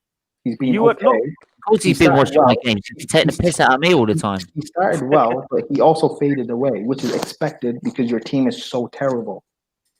So faded away. He had 1 red card, yes, agreed, but faded away. You are saying since then he had COVID. He's not even played games. How can you say he faded away? You're talking about I'm not talking about the last few games Arsenal have played. I'm talking about the games he has played. Yeah, I'm asking you. Again, you can't lie to me. I've actually watched your games. What am I lying to you about? You can't lie to me and say, oh, this and that. You can say COVID, fine.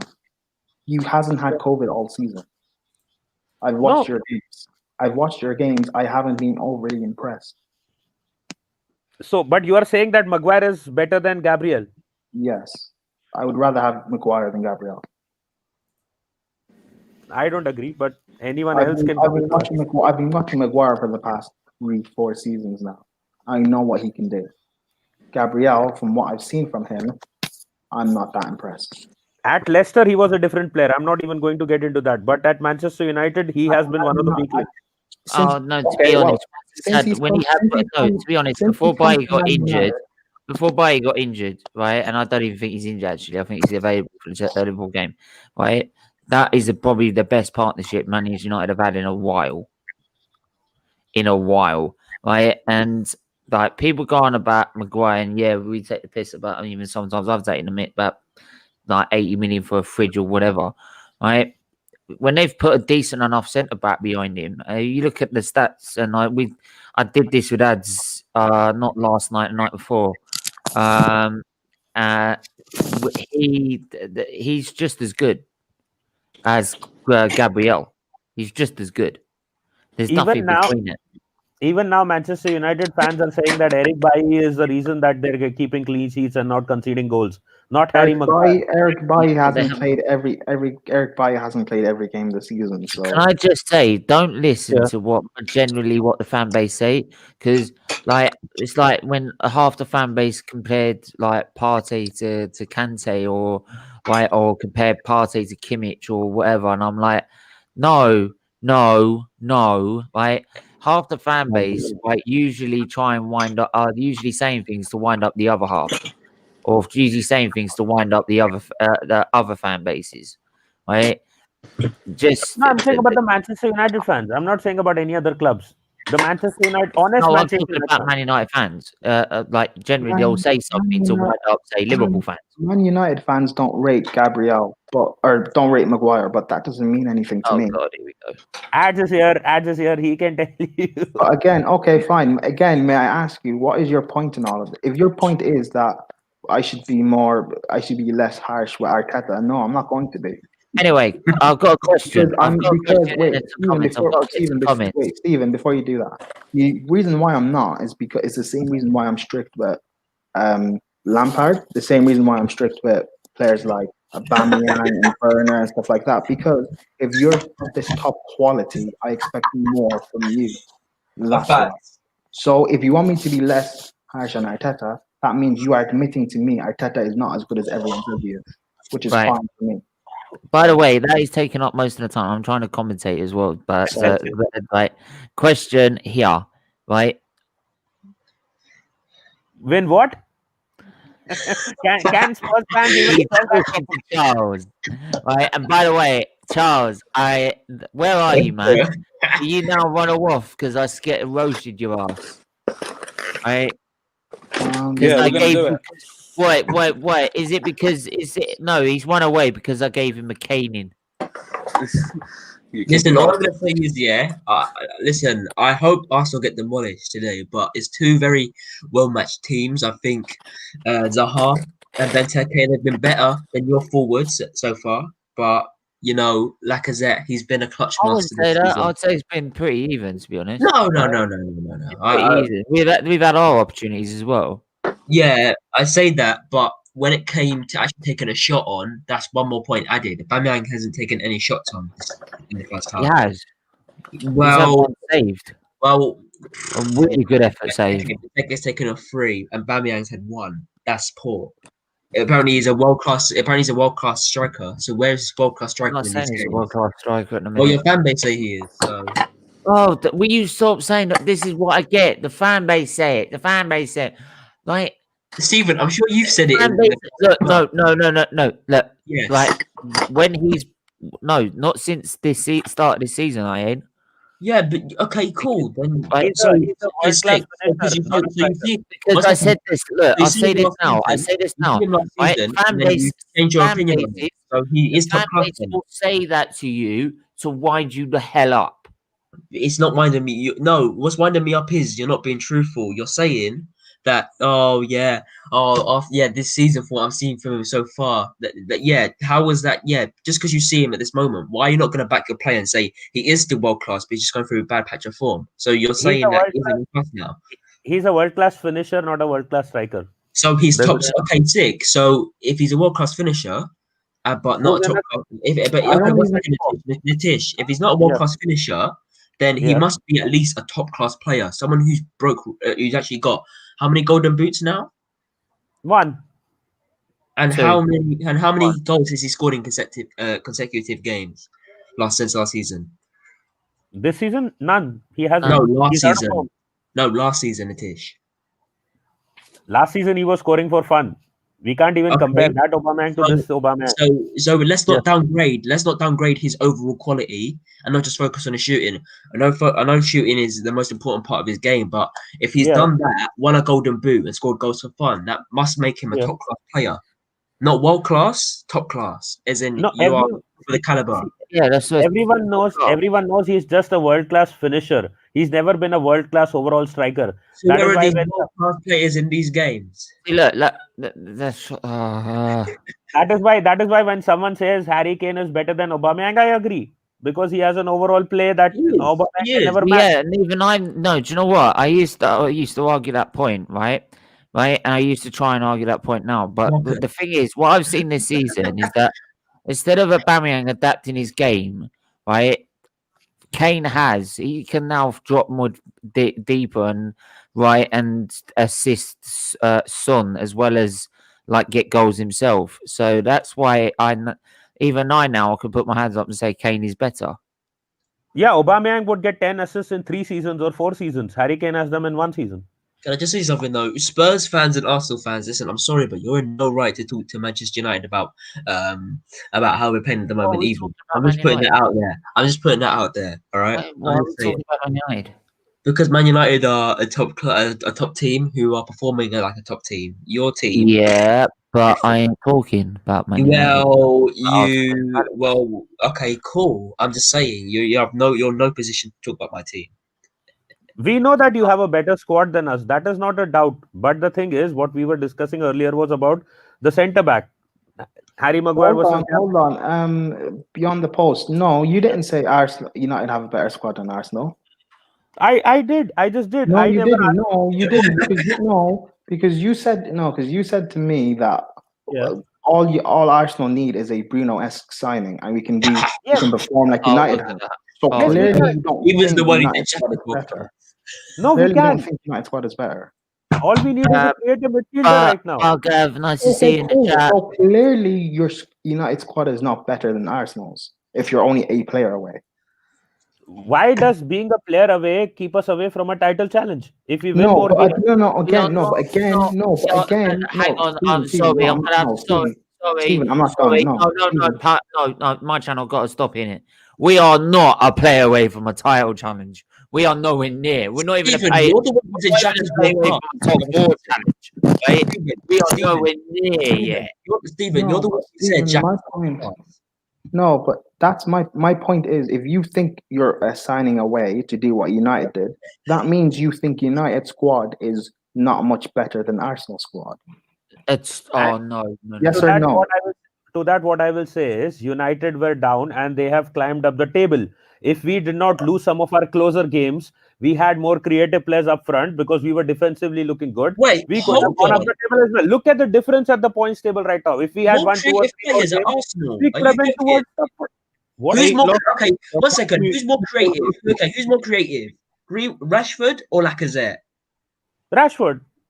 Yeah. So and who's more creative as well? Aubameyang or Martial?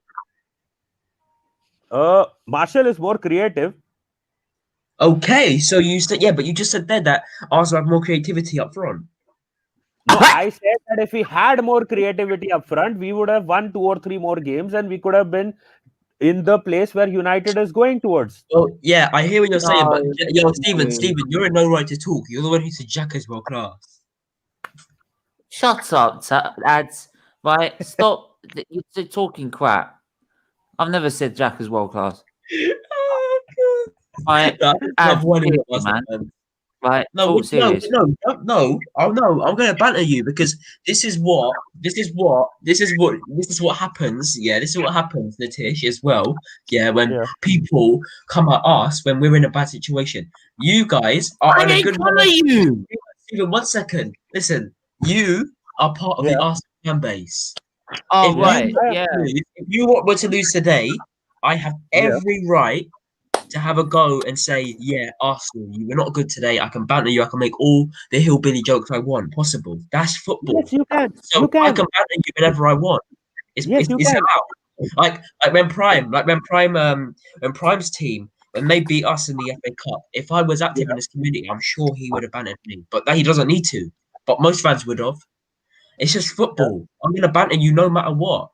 I have every right to say Arsenal. I've seen better things on the bottom of my shoe than Spurs and Arsenal. Disgraceful teams, disgraceful clubs, disgraceful managers. Listen, Arteta is a crook. I said it. I'm not gonna lie. I do, like I said, I do think Arteta is a good coach. Not a manager, technically. But I just want to say because it's different between a coach and a manager. Man United can easily end up like Tottenham. Anything to Bruno or Pogba. Good luck with your creativity. Bargov, listen, you're in no right to say that. Like, come on here and explain why that is. Because I do what you're Steven adds. He is right though. United, the way you're performing, it's like you're not going to be in a title race by the way, if you say it's football and banter, right? We can all have an honest debate about each other's football clubs. Yeah, absolutely. But I'm not going to just say out of caution. I don't have to banter you. I don't have to just banter you. I don't have to wait. I don't have to wait for you to drop points for me to banter you. I can banter you whenever I want. So no, what? What I was just trying to say. Does it look like this? Does it really look, after 16 years, this face is bothered?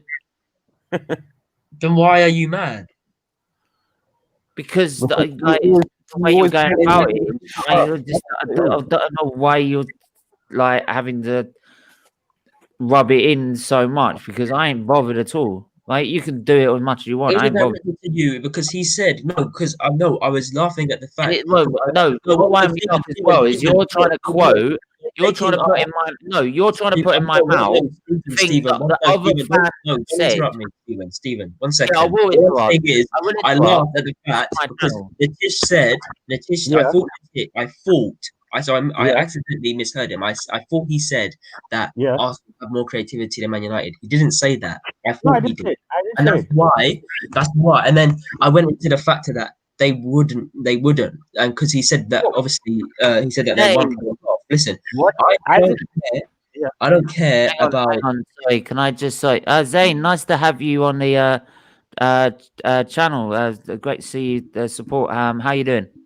I'm good, man. I thought I'd come and crack some JK because you're very quiet, Zane.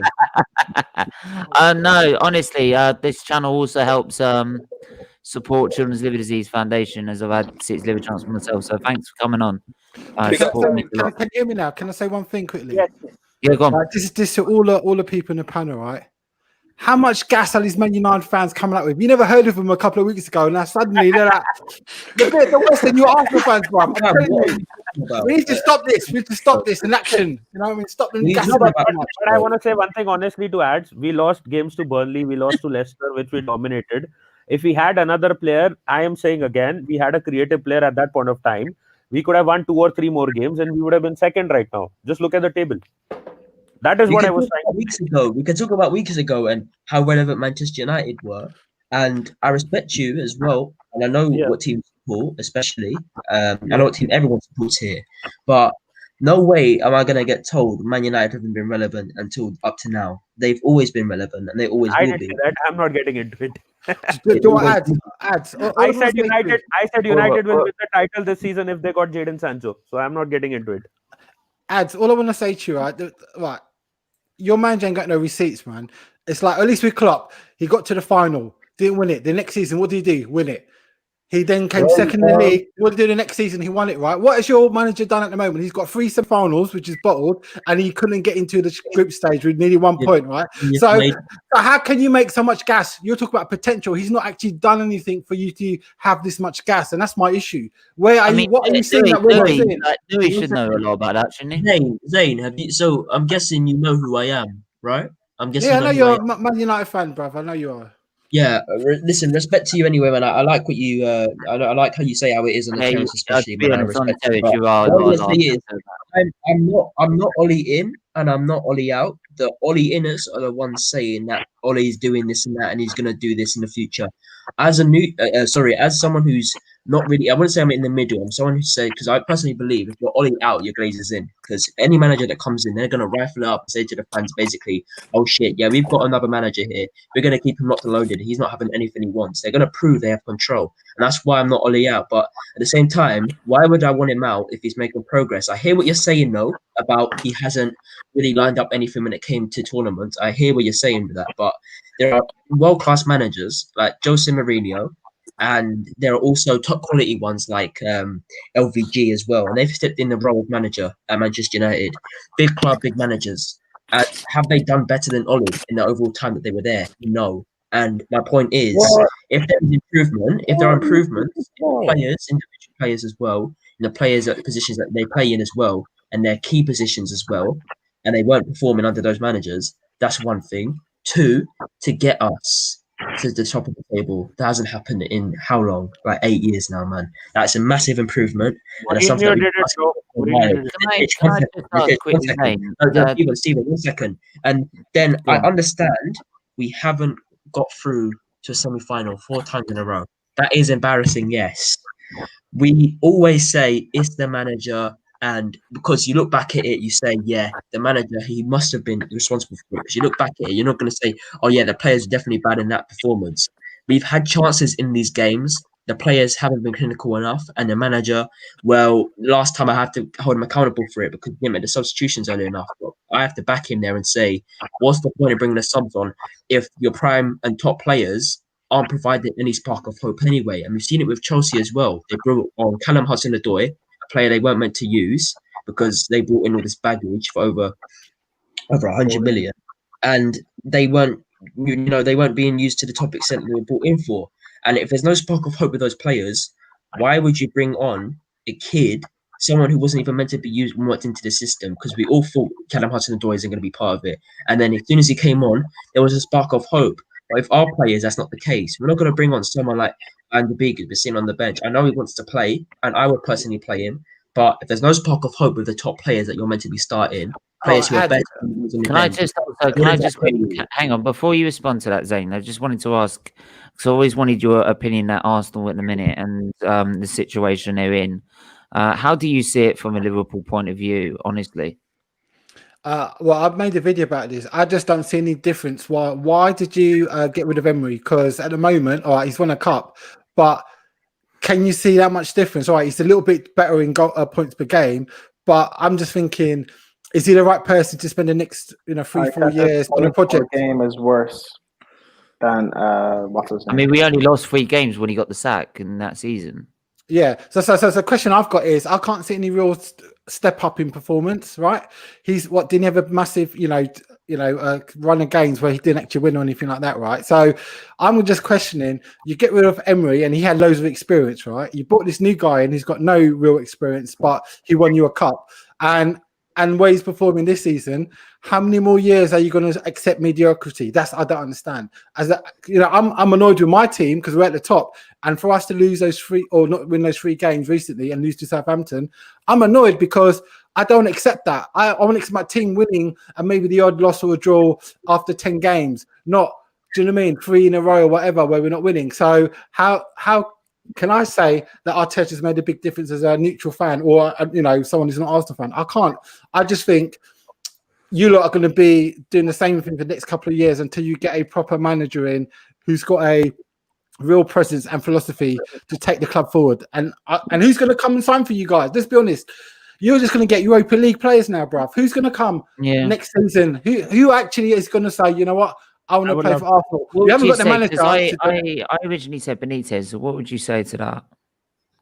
I think Benitez would have been perfect for you to get yourself back to where you need to be. Do you know what I mean? That's the starting point. Because I think he can start the project. I'm not sure he'd be the one to get you to the upper echelons, but at least you've got something to build on. He can get the good players back in because, players will probably sign if Benitez is a manager, not for Arteta. What has he done? Do you know what I mean? What players going to risk their career, especially when they're 26, 27? They've got 4 or 5 years left in their career. They want to win things, bruv. And let's be honest, would you as a player go to Arsenal at this moment? We got Thomas Partey, Gabriel, these guys. These are some of the best people that we can get. Is not a top quality player, Natish. She isn't. Come on. Yeah, what I was going to say is, yeah, you might have got him this season party, but you won't get that caliber next season if you carry on this way. If you get Europa League again, the longer you're at the Champions League, the quality of players you can choose from goes down, and that's what happened at Liverpool. I mean, we had some dodgy players because they wouldn't come to us because what could you offer them? Have you got Champions League? No, you haven't got that. Do you know what I mean? When you won the Champions League, you signed some of the worst players that you ever could. After winning the Champions League. Which one? Because we won about 2. There is a whole list. There is a whole list. You got which one? Which Champions League? The one that you've never won. The one that you've never won, bro. You're saying, oh yeah, because I know where you're coming from though. It's that's the truth for Arsenal though, because they haven't been projecting as a team, as a club, and the managers have realistically been downgrading over the past few years. I think we can all admit that's the case now, because Arteta's probably one of the worst managers ever stepped foot at Arsenal. And I think to you now, that's why the quality and the caliber of players coming in, they have been poor. I know Partey is a top class player. We're not going to discredit that. He is a brilliant player, but all I'm going to say is Manchester United, we have, we got Champions League football after last season, and we won it that season before. No, we weren't. We're in the Europa League, and we had a great player like Bruno Fernandes, personally, who I think it can be either seen as world class or top class. I think he's just in the middle. I wouldn't say he's world class, but I'd say he's definitely top class. But we brought him in, we brought Van der Beek in, and Ollie has improved players that needed improvement. And I can list a few names if you want. Yeah, so I mean, I think with Arsenal at the minute I mean, it's like you say at the minute, when we're like 15th and 16th and struggling the way we are, we're looking at players, say like even Buendia from Norwich City, for example. Right, but then part of me thinks, what's the point in going like if Buendia is going to get automatic promotion from Arsenal, from the Norwich, by the way, and he's looking at Arsenal at the minute, what's really inspiring him to come to the club? Because the club's in turmoil. But I just wanted to... Like he said, he wanted to come into the club to help take Arsenal back to the top. That's what he said he came in for. I mean, that's the thing. I don't want us to be mediocrity. I mean, for me, like I've said, I want us to get back to winning. I want us to win games. I want us to challenge for titles. I want to challenge for get back into the Champions League where I feel that Arsenal should belong. But but at the end of the day, Stephen, I mean, let me just make a point here because I've got to go in a second. So go on. You say you want Arsenal to, challenge and stuff, but how many of your players actually need to go? Tell me how many of your players you think you need to go. They need to go right now. What, from the starting 11 or in general though? At least 5 or 6. Basically, the ones that are holding you back. At least 5 or 6. Willian. No, you're not going to get rid of him for another 3 years, anyways. We're joking, Stephen. What? Why would you get rid of William? Yeah, but he played because he's been better as Chelsea's agent. Yeah, but at the end of the day, Willian, David Luiz, Mustafi. Sign knitting. Why would you I don't get why you get rid of Willian. Like, he's good backup. He's brilliant backup. Yeah. But no. my point is with Buendia won't be that, that backup. It's more like getting a send off. Like you bring him on, it's like playing with 10 men. Yeah, so I mean, at the end of the day, it's going to take a long, and I think it's going to be probably another 3-4 transfer windows until potentially Arsenal can be that title challengers. You know what I mean? Potentially. So if you make the right ones. What I think is Arteta, because of Arteta's no experience, you now start to see where the real problems lie with Arsenal and how. Yeah, I mean, if you had Wenger, I think you would have got a war. To be honest, if you had Wenger, I put my neck on the line. I'd say that you'd have a war right now. Yeah. Yeah, but I don't think with the way his experience, it would be so bad on the pitch. No, the way Wenger spent, he wouldn't even get Thomas Partey. Well, I mean, it looks like Wenger used to get the guys that he wanted anyways. But, cool to speak to you guys. And I will be back next time. Yeah. And, thanks for coming on. Take care, guys. Cheers. Take care. Oh, just going to mute you, Prime, because it's a bit... No, but the thing is, everyone thinks that winning the Champions League or making it into the Champions League will get us great players. The Liverpool fans... look, trust me. Just go back and look at the signings that Liverpool made after they won the Champions League. They made pathetic signings. It all depends on what your board wants. But to be fair on Liverpool's part, that's probably down to the fact that they wanted to pick up those players instead. But if they really wanted to go all out for, say, like let's say like a massive signing, like they would have had that pool of Champions League football with them. If you're looking at say like if you're looking at Arsenal, right, as say a Thomas Partey, and you had an offer from Man United or Liverpool with Champions League football, you're like, why would I want to play for Arsenal and play for Europa League football in the freezing cold of Sweden, rather than play the likes of Bayern Munich in the biggest games in the in European football? He still came to us. It's more attractive. I would as a neutral. I honestly don't know why your fans are questioning Partey's move to Arsenal. Like, he's pretty much said why he came. He said he came. I'm not saying. I'm not questioning it. I'm just saying that as like, what would you see if you're one of these big signings and you saw those clubs? Yeah, I hear what you're saying.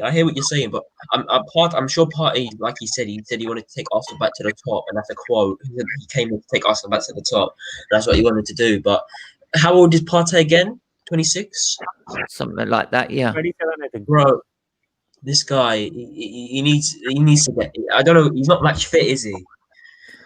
No, he's not. He's only just come back. He's on the bench at the minute, and we're about 60 minutes in. So, I mean, if we were look, this is the point. If we had more creativity on the pitch and we actually take chances and be 2-0 up at the minute, I would have put him on for 30 minutes and given him a run out.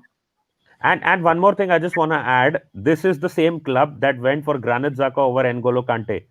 So when we had the chance to sign someone really good, you can say even maybe a world-class player, but we went for Granit Xhaka. So what does that show about the club? But here's let's be honest though. If Chelsea signed Xhaka and Arsenal signed Partey, Chelsea would have got the best out of Xhaka and what's the best out of Xhaka? Please explain. And Kante would have been terrible for you guys. You guys wouldn't have won the league title anyway. Can I just also by the way, Charlotte's been patiently waiting. She's come on to. How are you, Charlotte? Yeah, I'm really enjoying this match. You know, I mean, bet you are. No, to be fair, like it's not been Arsenal's worst performance that you had before the Chelsea game. Like, it's not been your worst performance. Put it nicely. Like, but it's not your best and it's not your worst. Like, it's a mediocre performance. I'm not particularly sure what's going on because Palace are doing a great job of not letting you get a goal, and I guess it takes one mistake from either side to get that goal. But I think I don't know. Like, I could call it down to the last 10 minutes for a goal. Yeah, I sort of saw it as this sort of game was because that Crystal Palace would not have come to Arsenal and play like expansive football where we would have to play our usual low block football, Arteta style. Arteta would have to come out and try and open Palace up, and that's been the problem when we've played those sort of teams. And so so I would absolutely saw it as this one of these like big games where one mistake could call it. Just quickly, shout out your show with Prime earlier, Charlotte. Yeah, that was amazing. Go sign up to that and get yourself involved. It's on Football United TV, isn't it? Yeah. Yeah, go sign up to this channel. Good channel there. Charlotte's too lazy to create her own channel, so yeah, Football United. That is true, Prime. I can't even lie. Ibrahim, I'm sorry if I've said that wrong, but nice to see you. Anyone also new in the chat, can you hit that like button? Hit this share and subscribe button. Let's get the channel to let's get the video to 20-30 likes, and let's try and get this channel to 1K so we can start supporting Children's Liver Disease Foundation. I will also put quickly before we carry on the links Just Giving page, because we're now trying to get to £2,000 on this giving page because the last £1,000 it raised last year has been given. It gets done automatically, so I don't even have to worry about it. So we're now trying to get to 2,000 now. So yeah, let's get there. Big up to This you. This game is just. You know what? It's big up to that, but not big up to this game. All the thing is, yeah, I respect every single humble Arsenal fan, but the ones who are saying, "Oh, top four's back on," this proves it isn't. So I'm gonna just say, like the obviously the big games. Obviously, we've all been hearing probably from the terrace a lot as well. Is Man United versus Liverpool, and then Liverpool versus Man United, then Man United versus Liverpool in the FA Cup. So. And guess what? We're capable of winning both. Do you know what? I think. Hang on. What did you say to go on quickly? Yeah, go on. Like, I think it's either Man U are either gonna win the Premier League game and stay top, or they're gonna win the FA Cup. I don't think they're gonna win both. Because I think if Liverpool lose the Premier League game, they're gonna have more fire in the FA Cup. But if vice versa. If Man U lose in the Premier League, then like Man U have more fire in the FA Cup. I'm not sure how it's going to go. I know that I'm assuming it's going to be one apiece. I was going to ask. Yeah, sorry, I was going to ask Zane that, but he's had to go for a minute, so that's why he's gone off for a little bit. So he'll be back in a minute. So yeah, but carry on. I can't see either one of the teams doing a double. Like I don't think it's very in this situation with the team and how teams are playing in this season. I can't call a double for Liverpool and Man. I can't say Liverpool are going to win both or Man U are winning both. I think Man U will win the Premier League and then Liverpool will knock them out the FA Cup. Hopefully, we can grab both. Listen, if we grab both, I'm not going to go over this. I'm not going to go over myself and say, "Oh, yeah, we can do this and that." Because for me, if we win both, then we win and we move forward to the next team. I don't mind Klopp tearing his hair out and leaving the commentator and the guy asking him questions again. He loves to do that. No, do you know what? I thought Klopp was better than he used to be because, like, why are you coming out with comments like before a game like that when like you're supposed to be the best manager in the world? Like, why are you making excuses? Klopp's always been like that, though. Yeah, but if you're the best manager in world football, you shouldn't be needed to. He's not the best manager in the world. He's not the best manager. Yeah, but that's how some people put it. He's not even the best manager. Oh yeah, we all know who Prime's favourite manager is. No, but he's not the Pepe's best. coming on. Pepe's coming on. He's not the best manager. He's not the best manager in Merseyside. Ancelotti's better than Klopp. At the moment. This comment here. This comment. Jesus fucking Christ! Why does everyone just want those two players to play together? We've seen time and time again. It does not work consistently. How does it work? It doesn't. Hang on. How can you say that when they're 3 points clear at the top? They must have sorted it out. What? No, what I'm saying is they must have been able to figure it out. They must have figured out how to play if you're 3 points clear at the top of the table. You're misconstruing what I'm saying. I said it. We've seen time and time again. No, I'm not you. I'm saying that from that comment. Oh, okay. Saying from that comment. Yeah, no, right? What I'm saying is they must have been able to figure it out. Yeah. Go on. You talk so much crap. Well, no, he doesn't. There's a simple answer to why they don't play together consistently. Yeah. Man United don't have a defensive midfielder. Two world players. They can't pull together consistently. That's. I'm sorry, but it's a fact. Yeah, maybe to be fair, ads. Maybe he doesn't know that. That's probably why they made. If Man United, not every Arsenal fan would watch every Man United game. For example, that's why if I get some things wrong, then you would have to correct me about how you play. I thought he was a United fan, though. I didn't know he was an Arsenal fan. No, he's an Arsenal fan. Yeah, so he might not know. Fair enough then. If he's an Arsenal fan, fair enough. He's a United fan. If a United fan said that, they're stupid. But how does it matter which two players are playing as long as they are challenging for the title? That's the thing. If you're 3 points clear at the top, who cares? Yeah, I know, Nitish. Yeah, but no, yeah, but Stephen, our fan base get ahead of themselves. Like, yeah, like I know, all they say is, "Oh, yo, we can win the every fan league. base Oh, does. Every fan base you know, does. we are Look going at to us. win the league. We We're going to won win the 3 league. games. Yeah, We won 3 games 21 on is the coming. yeah. But ads, it's like with Arsenal when we won 3 games on the spin. It's like, oh, Arteta's turned it round. I said, no, he's got a long way to go yet. You He's had got to a go there. You had long to way go to there. go. No, The I'm only saying thing I'll tell you with the way the situation is yes, it's better that we've won 3 games, but there's still a lot of work to do because we could easily lose 2 games or draw a game like this and go back into the relative back where we were.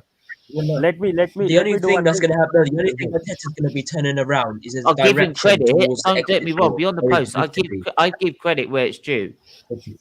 So let me answer it in this way. The Liverpool fan asked that what has yeah, he's back, and he said what has Arteta does Get better. out of it, Zaha. Get out of it, man.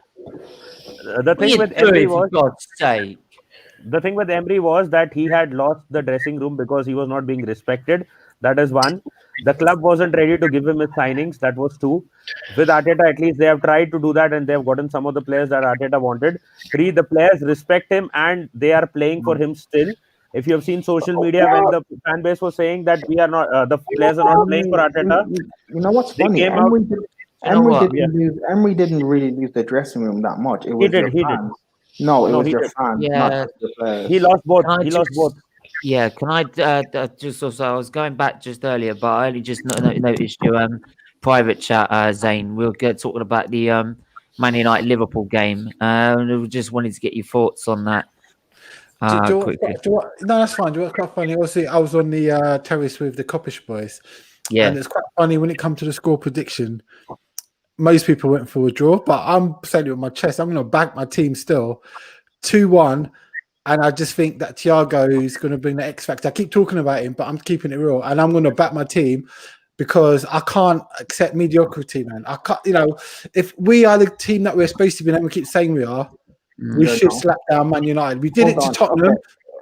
We did it to Chelsea. You didn't. To Leicester. Well, you didn't slap Spurs. You beat Chelsea due to a goalkeeping error and being a man down.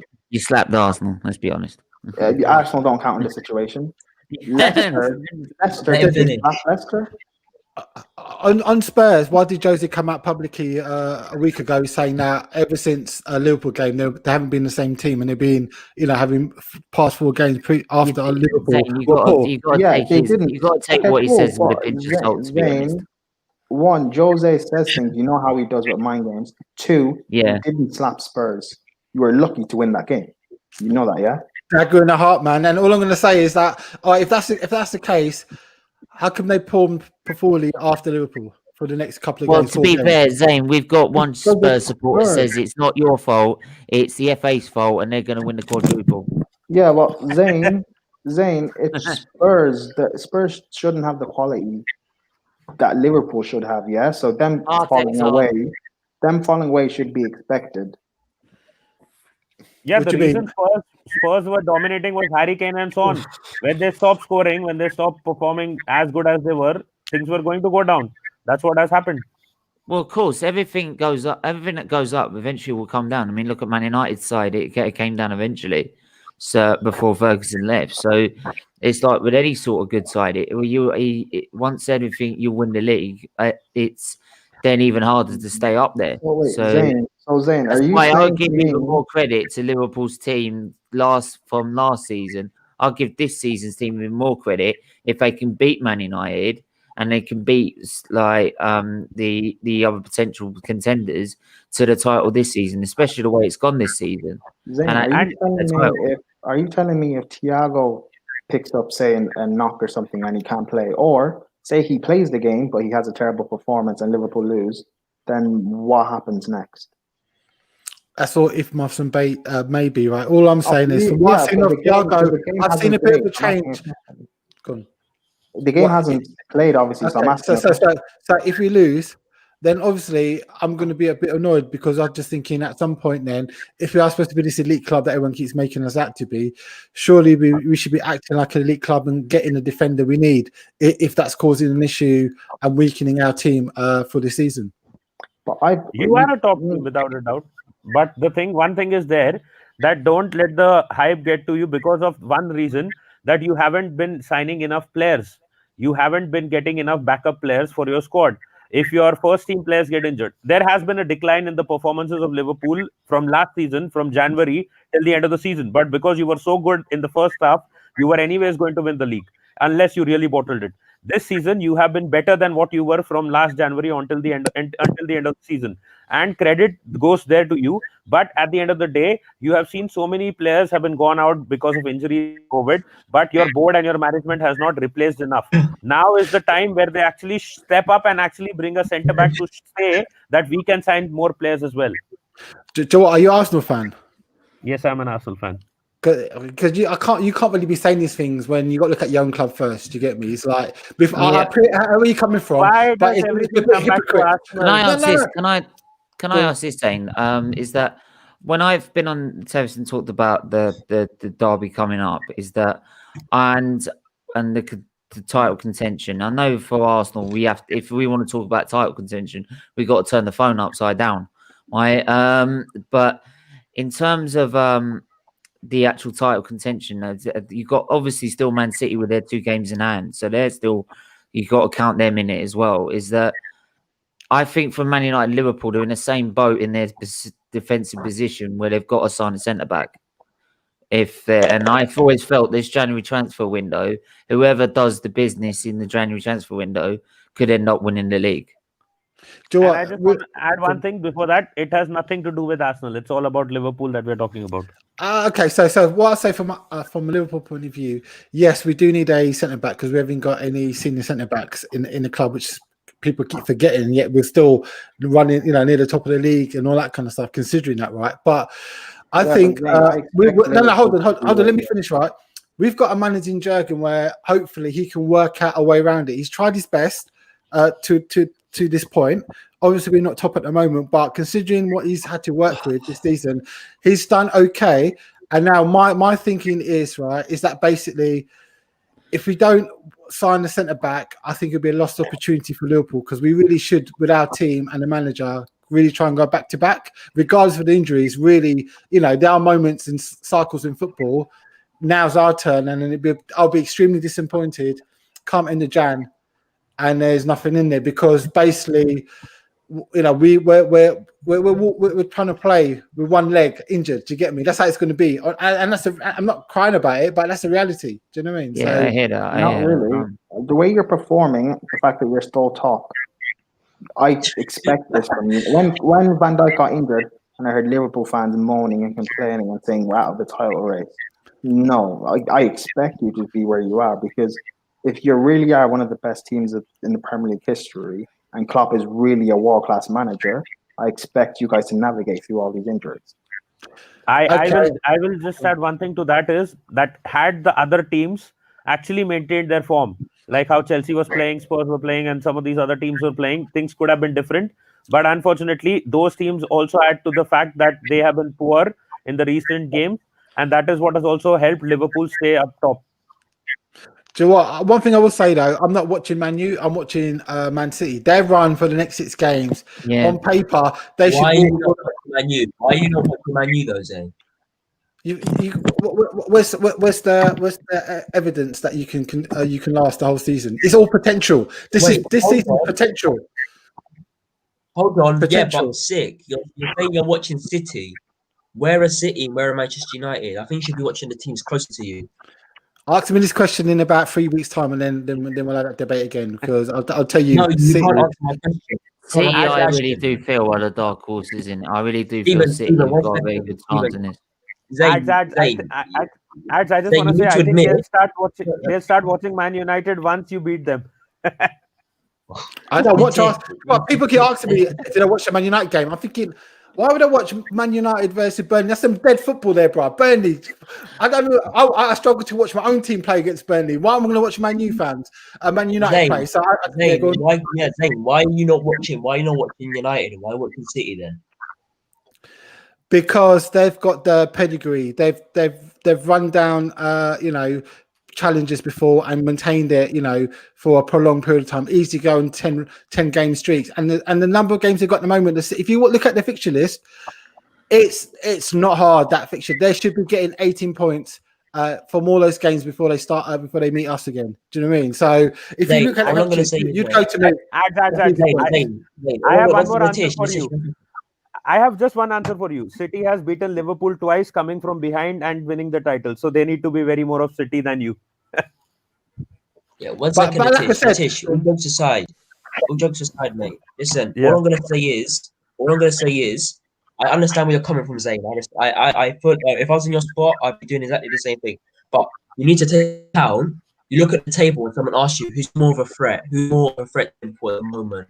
They're gonna have to say Manchester United. You can't deny the fact that Manchester United are doing better than City. They are doing better than City, and you need to watch it closer than City. I get that, but I think mentality wise, City have been there and done it. Like that Man United side, like as great as it's been, right? Not denying that their form at the minute is that when it comes to the pressure moment and the mentality, it's like we've seen with Liverpool, they've seen with Spurs, recently, in their mentality is that they're winning. They haven't got a winning mentality, and that group of players have they got the winning mentality to carry them through, like or is it are they going to end up falling short, knowing that they've got Liverpool who have won the league already, and you've got Man City there who've won the league already the last 2 seasons before that. So those players have been there and done it. They're above, 6. So that just proves my point then. Because if a team are above yours, and apparently they're said to be the favourites or the main lineup to win the league this season, and then there's a team that you're not watching, scouting, that are above you at the moment, why are you not watching them as well? You should be if they're above you. It doesn't make sense to me. I'll add another reason to it is if you have seen that if you remember the season that Liverpool were supposed to be winning the league, but Manchester City came from behind. What was the difference? That Liverpool had not won a league before in 30 years. So it is the mentality. City does have that winning mentality, even if they will not be totally the top team to win it. They can always pull it back and they can actually convert it into a league win. So people are thinking that Manchester United, who have not won a league title in quite some time, are not that much as a threat as much as City can be. Yes, Man United can do it. No one can deny that. But City, who has done it recently, are a bigger threat at the moment. It gets into your mentality. Liverpool, who had not won it in 30 years, were not a bigger threat at that point of time, and they eventually lost. But they did it last season. So that's why you're not getting. That's why a lot of fans are like real fans are not getting ahead of themselves. So you're saying at this moment, City have more of a chance than Manchester United? Yeah. No. See, they have a game in how? In first place, how? It depends on the fixtures as well. It depends on the fixtures as well. They got more of a chance? How have they got more of a chance? That's like saying you could have more balls in a bag than, for example, your classmate and the person who's set to get 1 second, and then the person who's set to get more at the end of the lesson. That's just stupidness. How do City currently at this current stage, how do they have more of a chance?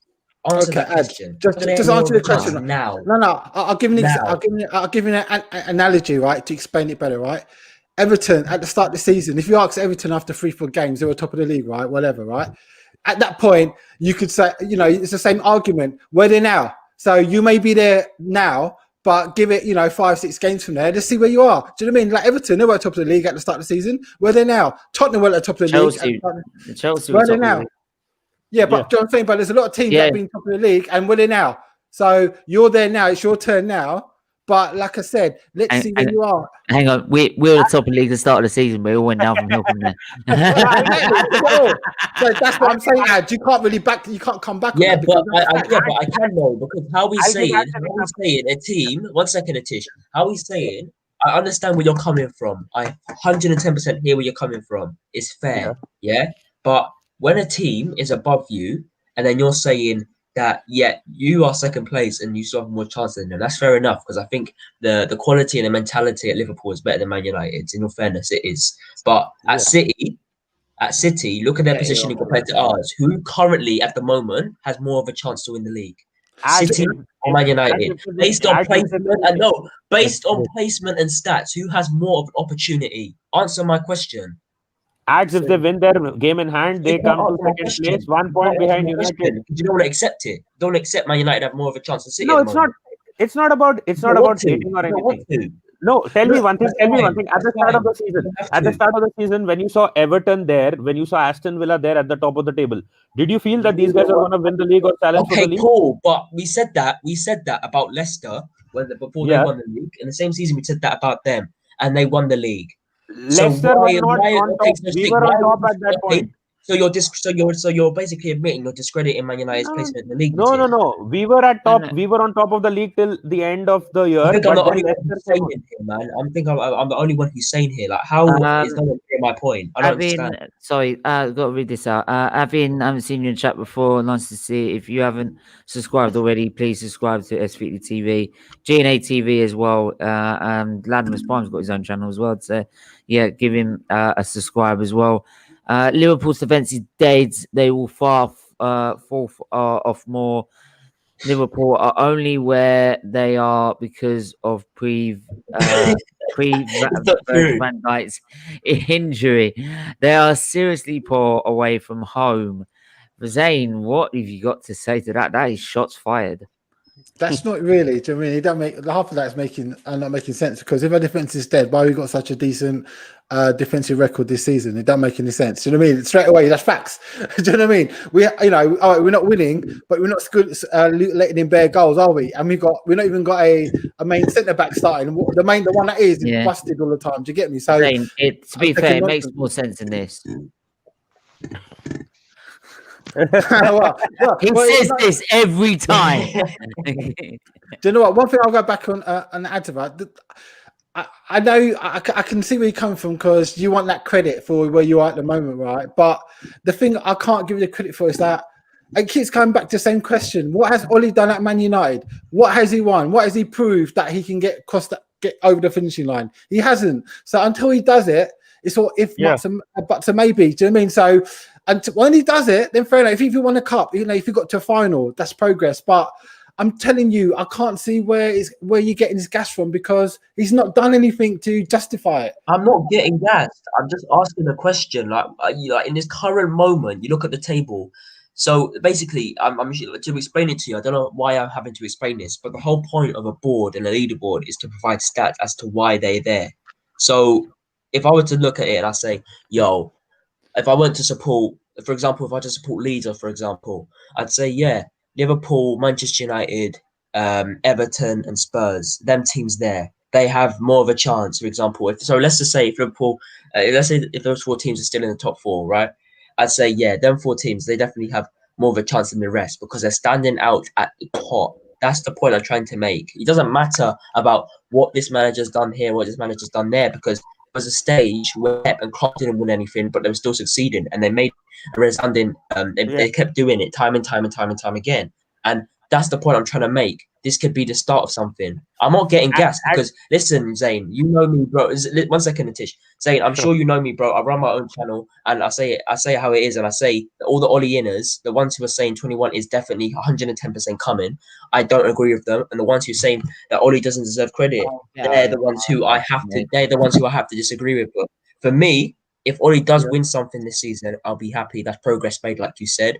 If he doesn't win the league, will I be disappointed? No, because the team is very, very inconsistent. I will say, if they did not win the league this year, I'd say that they'd have a serious challenge next year if they get the right players in. But that's what the real fans are saying. The real Man United fans are not getting too gassed. They're like, this is quite early still. They're thinking more next year is a real title push, not this season. Do you know what I mean? Because there's still more to do. So. The real fans. There's all respect, bro. I have much respect for you. I think the Spurs fans are depressed because Pochettino just went to PSG and won a first title immediately. I think they're so depressed because of that. Charles, man. It's rude to discredit fans by saying they're real fans or they're not real fans. I think that's rude. I think they're honest fans then. So rather than real, say honest fans who can look objectively at the team without those Man United glasses on and say, you know what, This is quite a surprise this season. This is quite a surprise. I think the vast majority of Liverpool. I think the vast majority of Liverpool fans haven't looked objectively at their own team currently. I have. I've been calling up certain players since I've been on the terrace, because I'm keeping it real, because Alex, Trent has not performed well this season.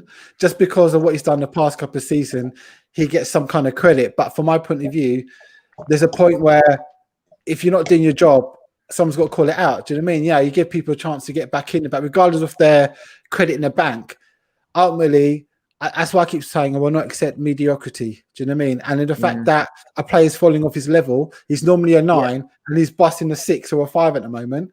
That's not acceptable, because he's weakening our team. And unfortunately, I'm the one getting the banner because of the fact that do you know what I mean? I'm sorry. Stephen. 1-1 at home to Fulham, parking the bus.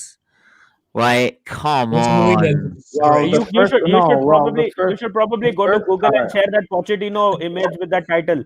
And the first part is correct. Jose is a serial winner. Don't disrespect him. But question is, who's a bigger club, Arsenal or Ajax? I'm not even bantering. I'm genuinely asking. Ajax. Okay, cool. Igal said Arsenal's bigger than Ajax. Oh, what?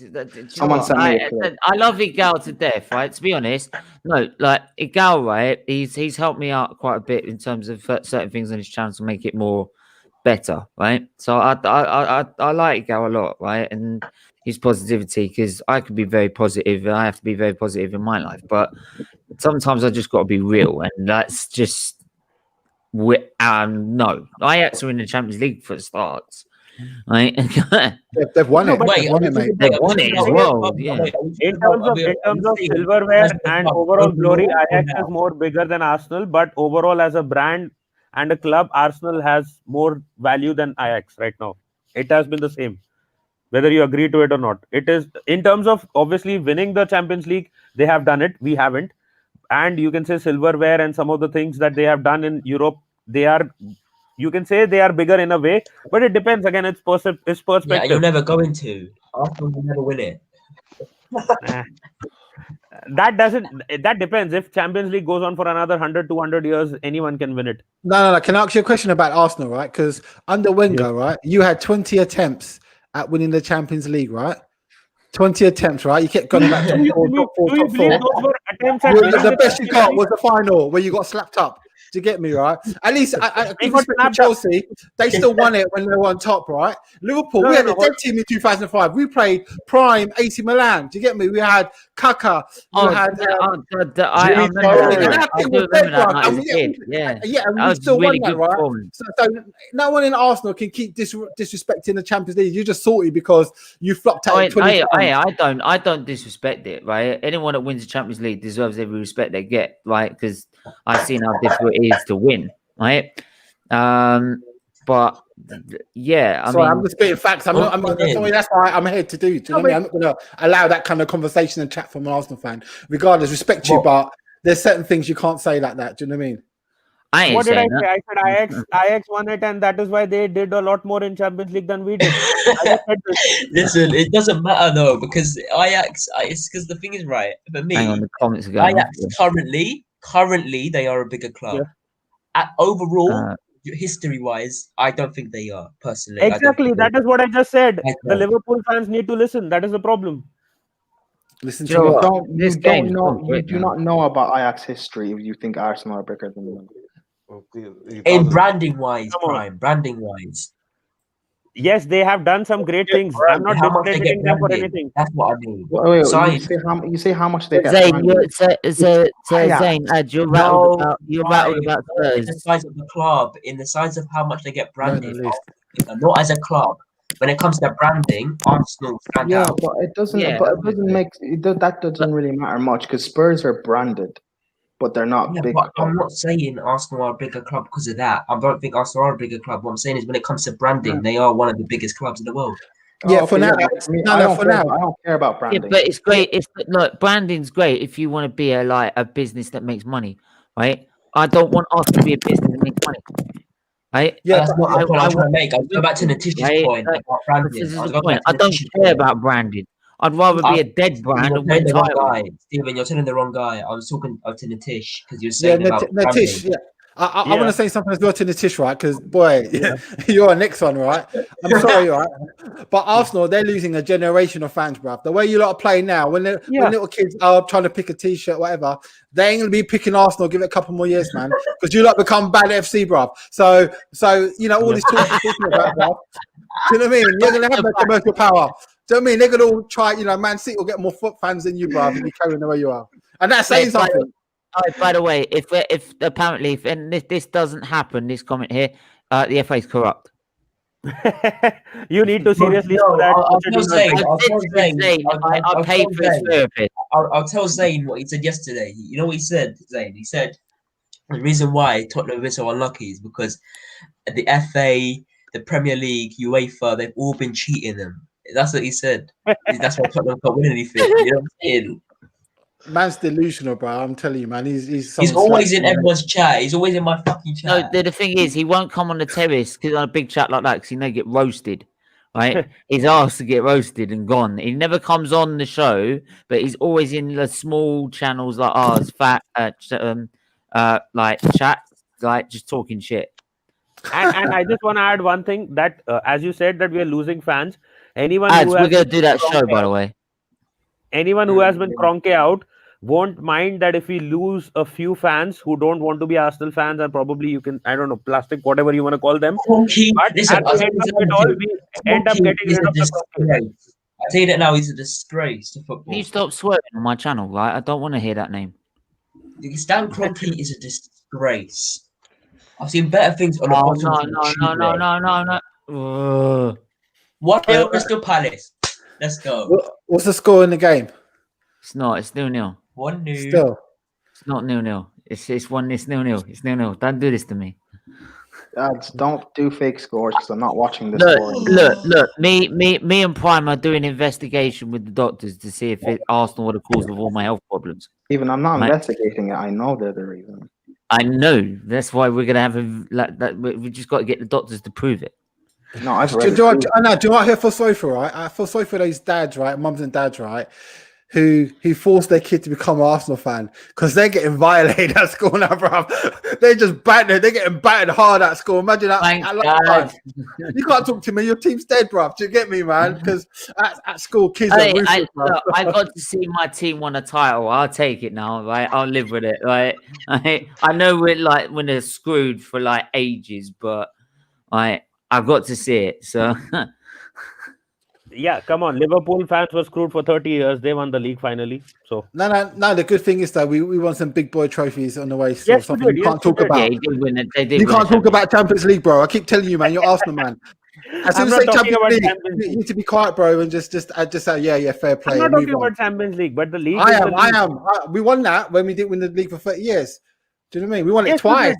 Yes, you did. No, to say we need you, mate, because you're coming up with facts that aren't true. No, I'm saying that you did win those titles and we just won FA Cups. Nil. But at least it's like we got something somewhere and we won it comprehensively a lot of times. Otherwise, we wouldn't be the top FA Cup winners. But we need to improve, obviously. There is no doubt about it. We can't be happy with just FA Cups. That's what I'm saying. Arsenal fans have accepted mediocrity now. They're happy with FA Cup. Yeah, I mean, but hear what your fan's saying here. He's saying, "I'm okay with an FA Cup." No, come on, man. No, man. I just said we need to improve. I just said after that we need to improve and win more. Why are you editing out my comments? Yes, dude. Yeah, yes, man. You know the story you was just telling. Here's someone that I tried to force to support Arsenal, and I'll let him tell you who he supports. I support Liverpool. You know that, my G. You know that. You have to. Exactly. Do you know what I mean? And that's what I'm saying to you, bro. It's difficult being an Arsenal parent nowadays because they look at you like, nah, don't do that to me, Dad. I'm going to get bullied at school if I come in an Arsenal shirt. That's facts, isn't it? That is facts. I'm spitting facts there. Oh, God. I feel kind of bad, do you know what I mean? But it's I'm cracking jokes still, but there is an element of truth in that. Do you know what? No, Zane, honestly, do you know what's great about this channel, right? Is that like all my life I have to fight like health conditions and stuff like that. And the first thing is that like you give banter and you make like you laugh about stuff no matter what it is, whether it's health, football, F1, and that's like what gets me through day by day. So don't worry about it, mate. It's all good. It's all good fun and banter. So no, it is, man. And my mission today is keep my man up top quiet, bro, because the stuff is coming out with, bro. It's scandalous, man. I don't know how it's allowed, man. Natish, Yeah. can I say something to you? Your fan base are known. Your fan base are known. Sorry, but I went push there. Listen, your fan base are known for going out 8 minutes before half time. Your fan base are known for going to order for burgers, bro. That's what your fan base are known for. So when you start trying to level it down with Liverpool and Manchester United and what they've done in the Champions League, listen, it's not good, because Arsenal, they will never ever win the Champions League. Never. No, but the thing that you just pointed out there exactly shows that why we were never serious title contenders apart from 1 year where we went to the final. And I don't mind that. That is why I was Wenger out in the first place. Fancy burgers. No, give me the fancy burgers. I would take them. Like, but Steven knows this as well. Like all your fans go out to eat burgers 8 minutes before half time. Because if you're saying according to Champions League, if you're saying according to the Champions League, we were not good enough. We were not good enough there, and we know it. That is why the whole Wenger out, despite the top 4. Yeah, but you lot disrespected. But why don't you want Arteta out? Why don't you want Arteta out? Because see, tell me one thing. How many years did Wenger get to sort his shit out, and he couldn't do it? He got around 8 to 10 years. To be fair, the first 2 years he took over, he won the double in the second year. No, I'm saying post the Emirates. Post the Emirates, when the dream was sold, give him 5 years. 2005 to 2010. Don't say. Oh wait, there's a backstory to that. Technically, the bank loan they gave out with the Barclays, they wouldn't give out the bank loan for the stadium unless Wenger stayed. Yes, exactly. But give him 2005 to 2010. Beyond the post, I can answer that question for you. Yeah. Is Wenger a legend? Yes. He is. No doubt. Where does he rank amongst Premier League managers? Premier League managers in history. Is he top? He's top 3. Yeah.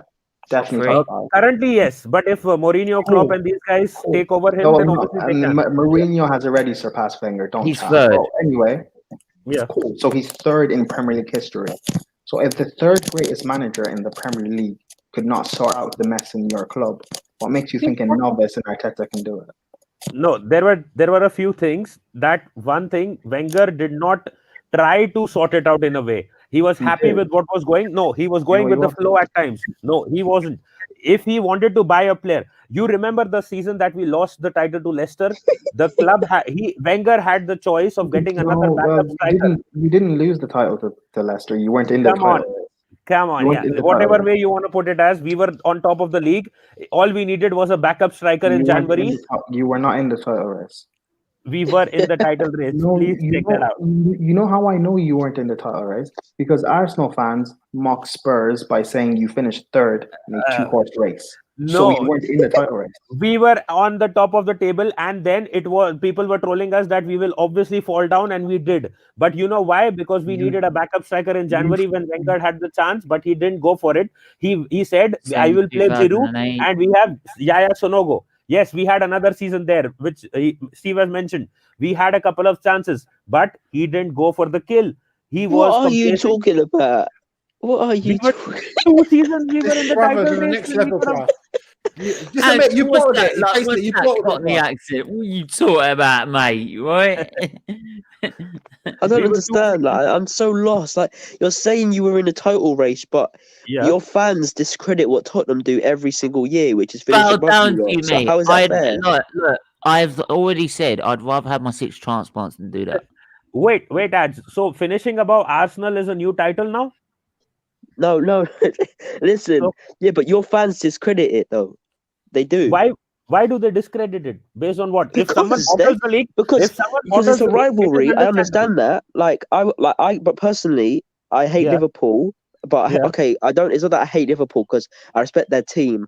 I just don't like their fan base. So, for example, Zayn, I respect him because he says that how it is and he voices his opinion. But there are dickheads who just say that, oh yeah, their players top every single player in their other division that they're set into. They're the fans I don't respect, and that's sadly the case. And I'm sure Zayn knows that there are fans who do that and say that they have the best players in the world, and that's not true.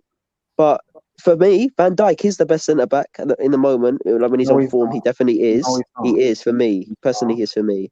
Well, who do you think it is? So is this guy? Who do you think it is? This season, I think he'll say Zuma.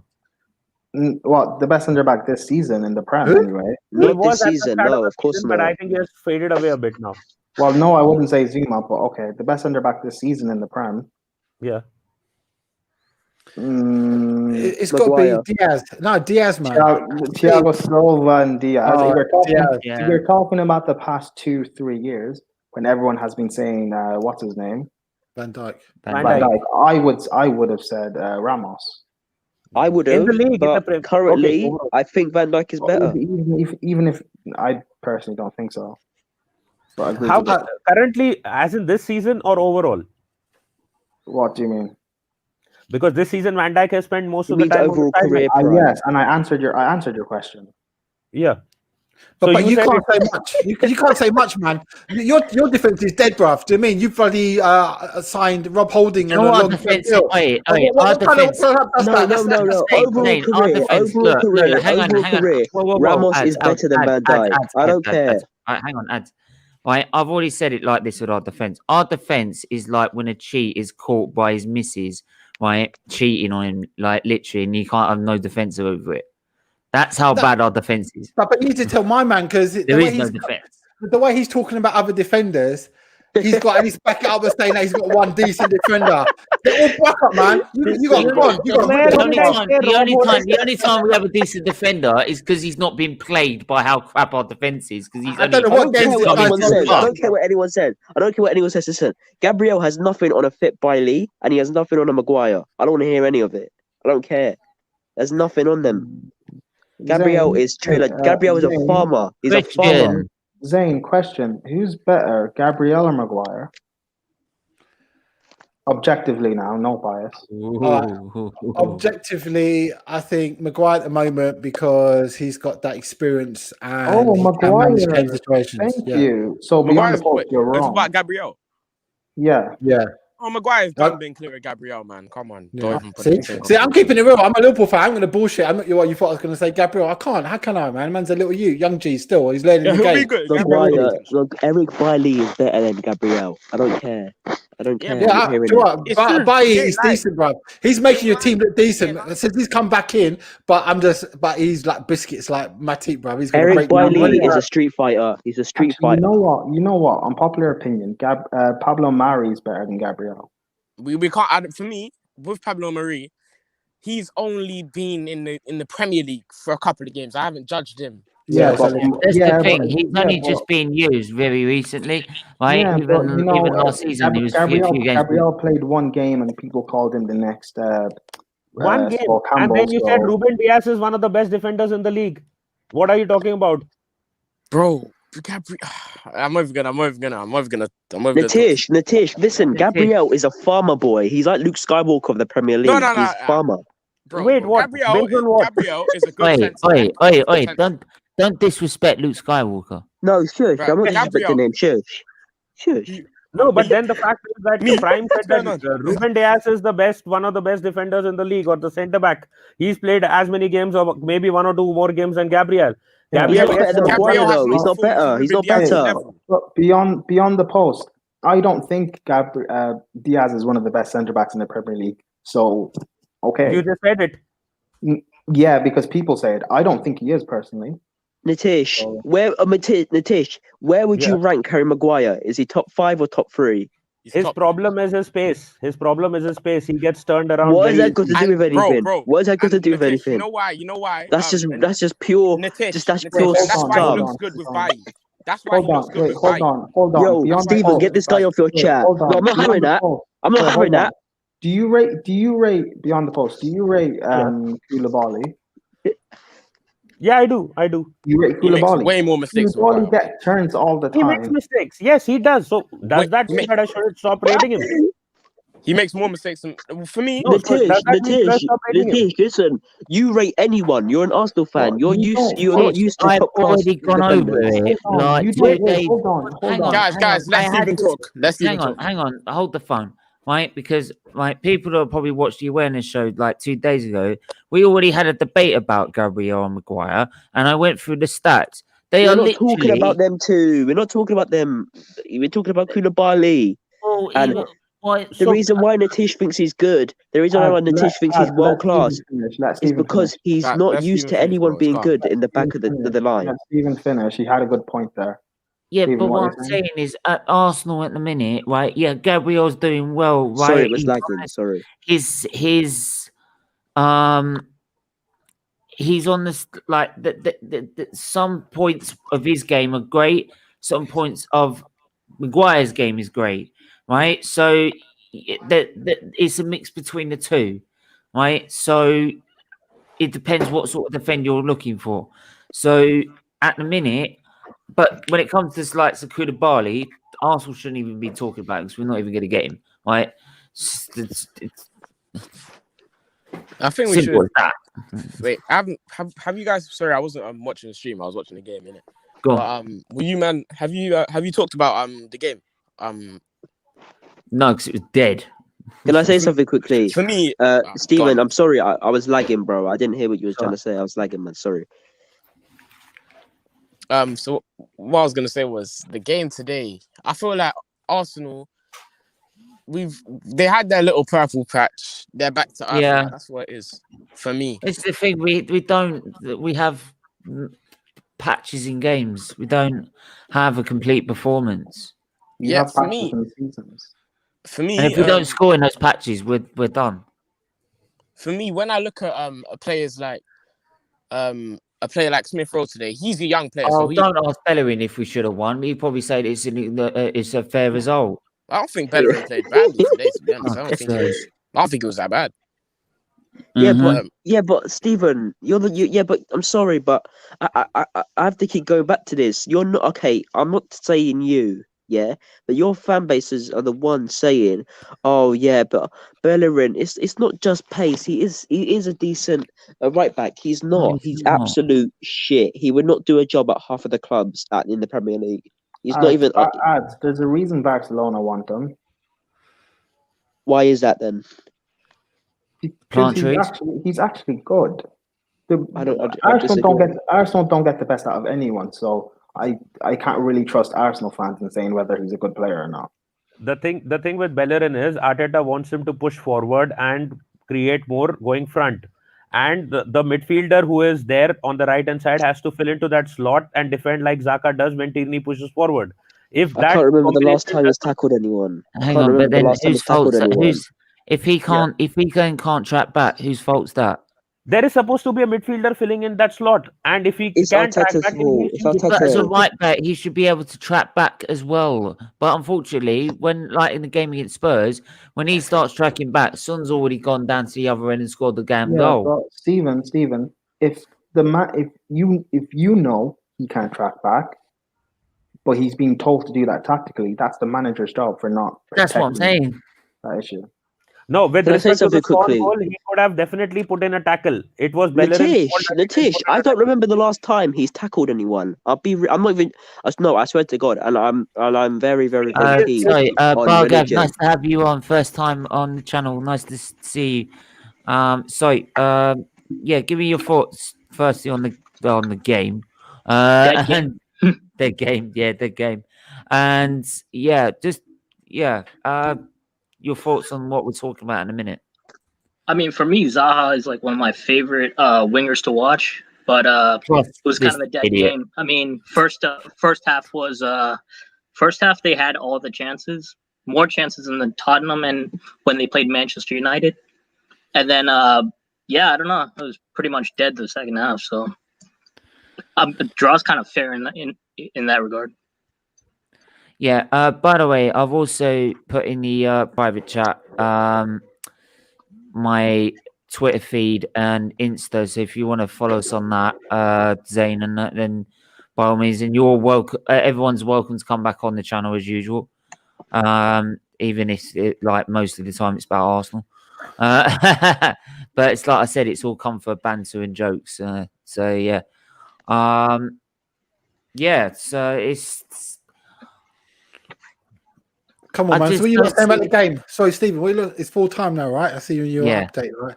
So what are your thoughts, bruv? Because I'm sorry, man. You know, you lot were like, yeah, 3 wins and a bounce.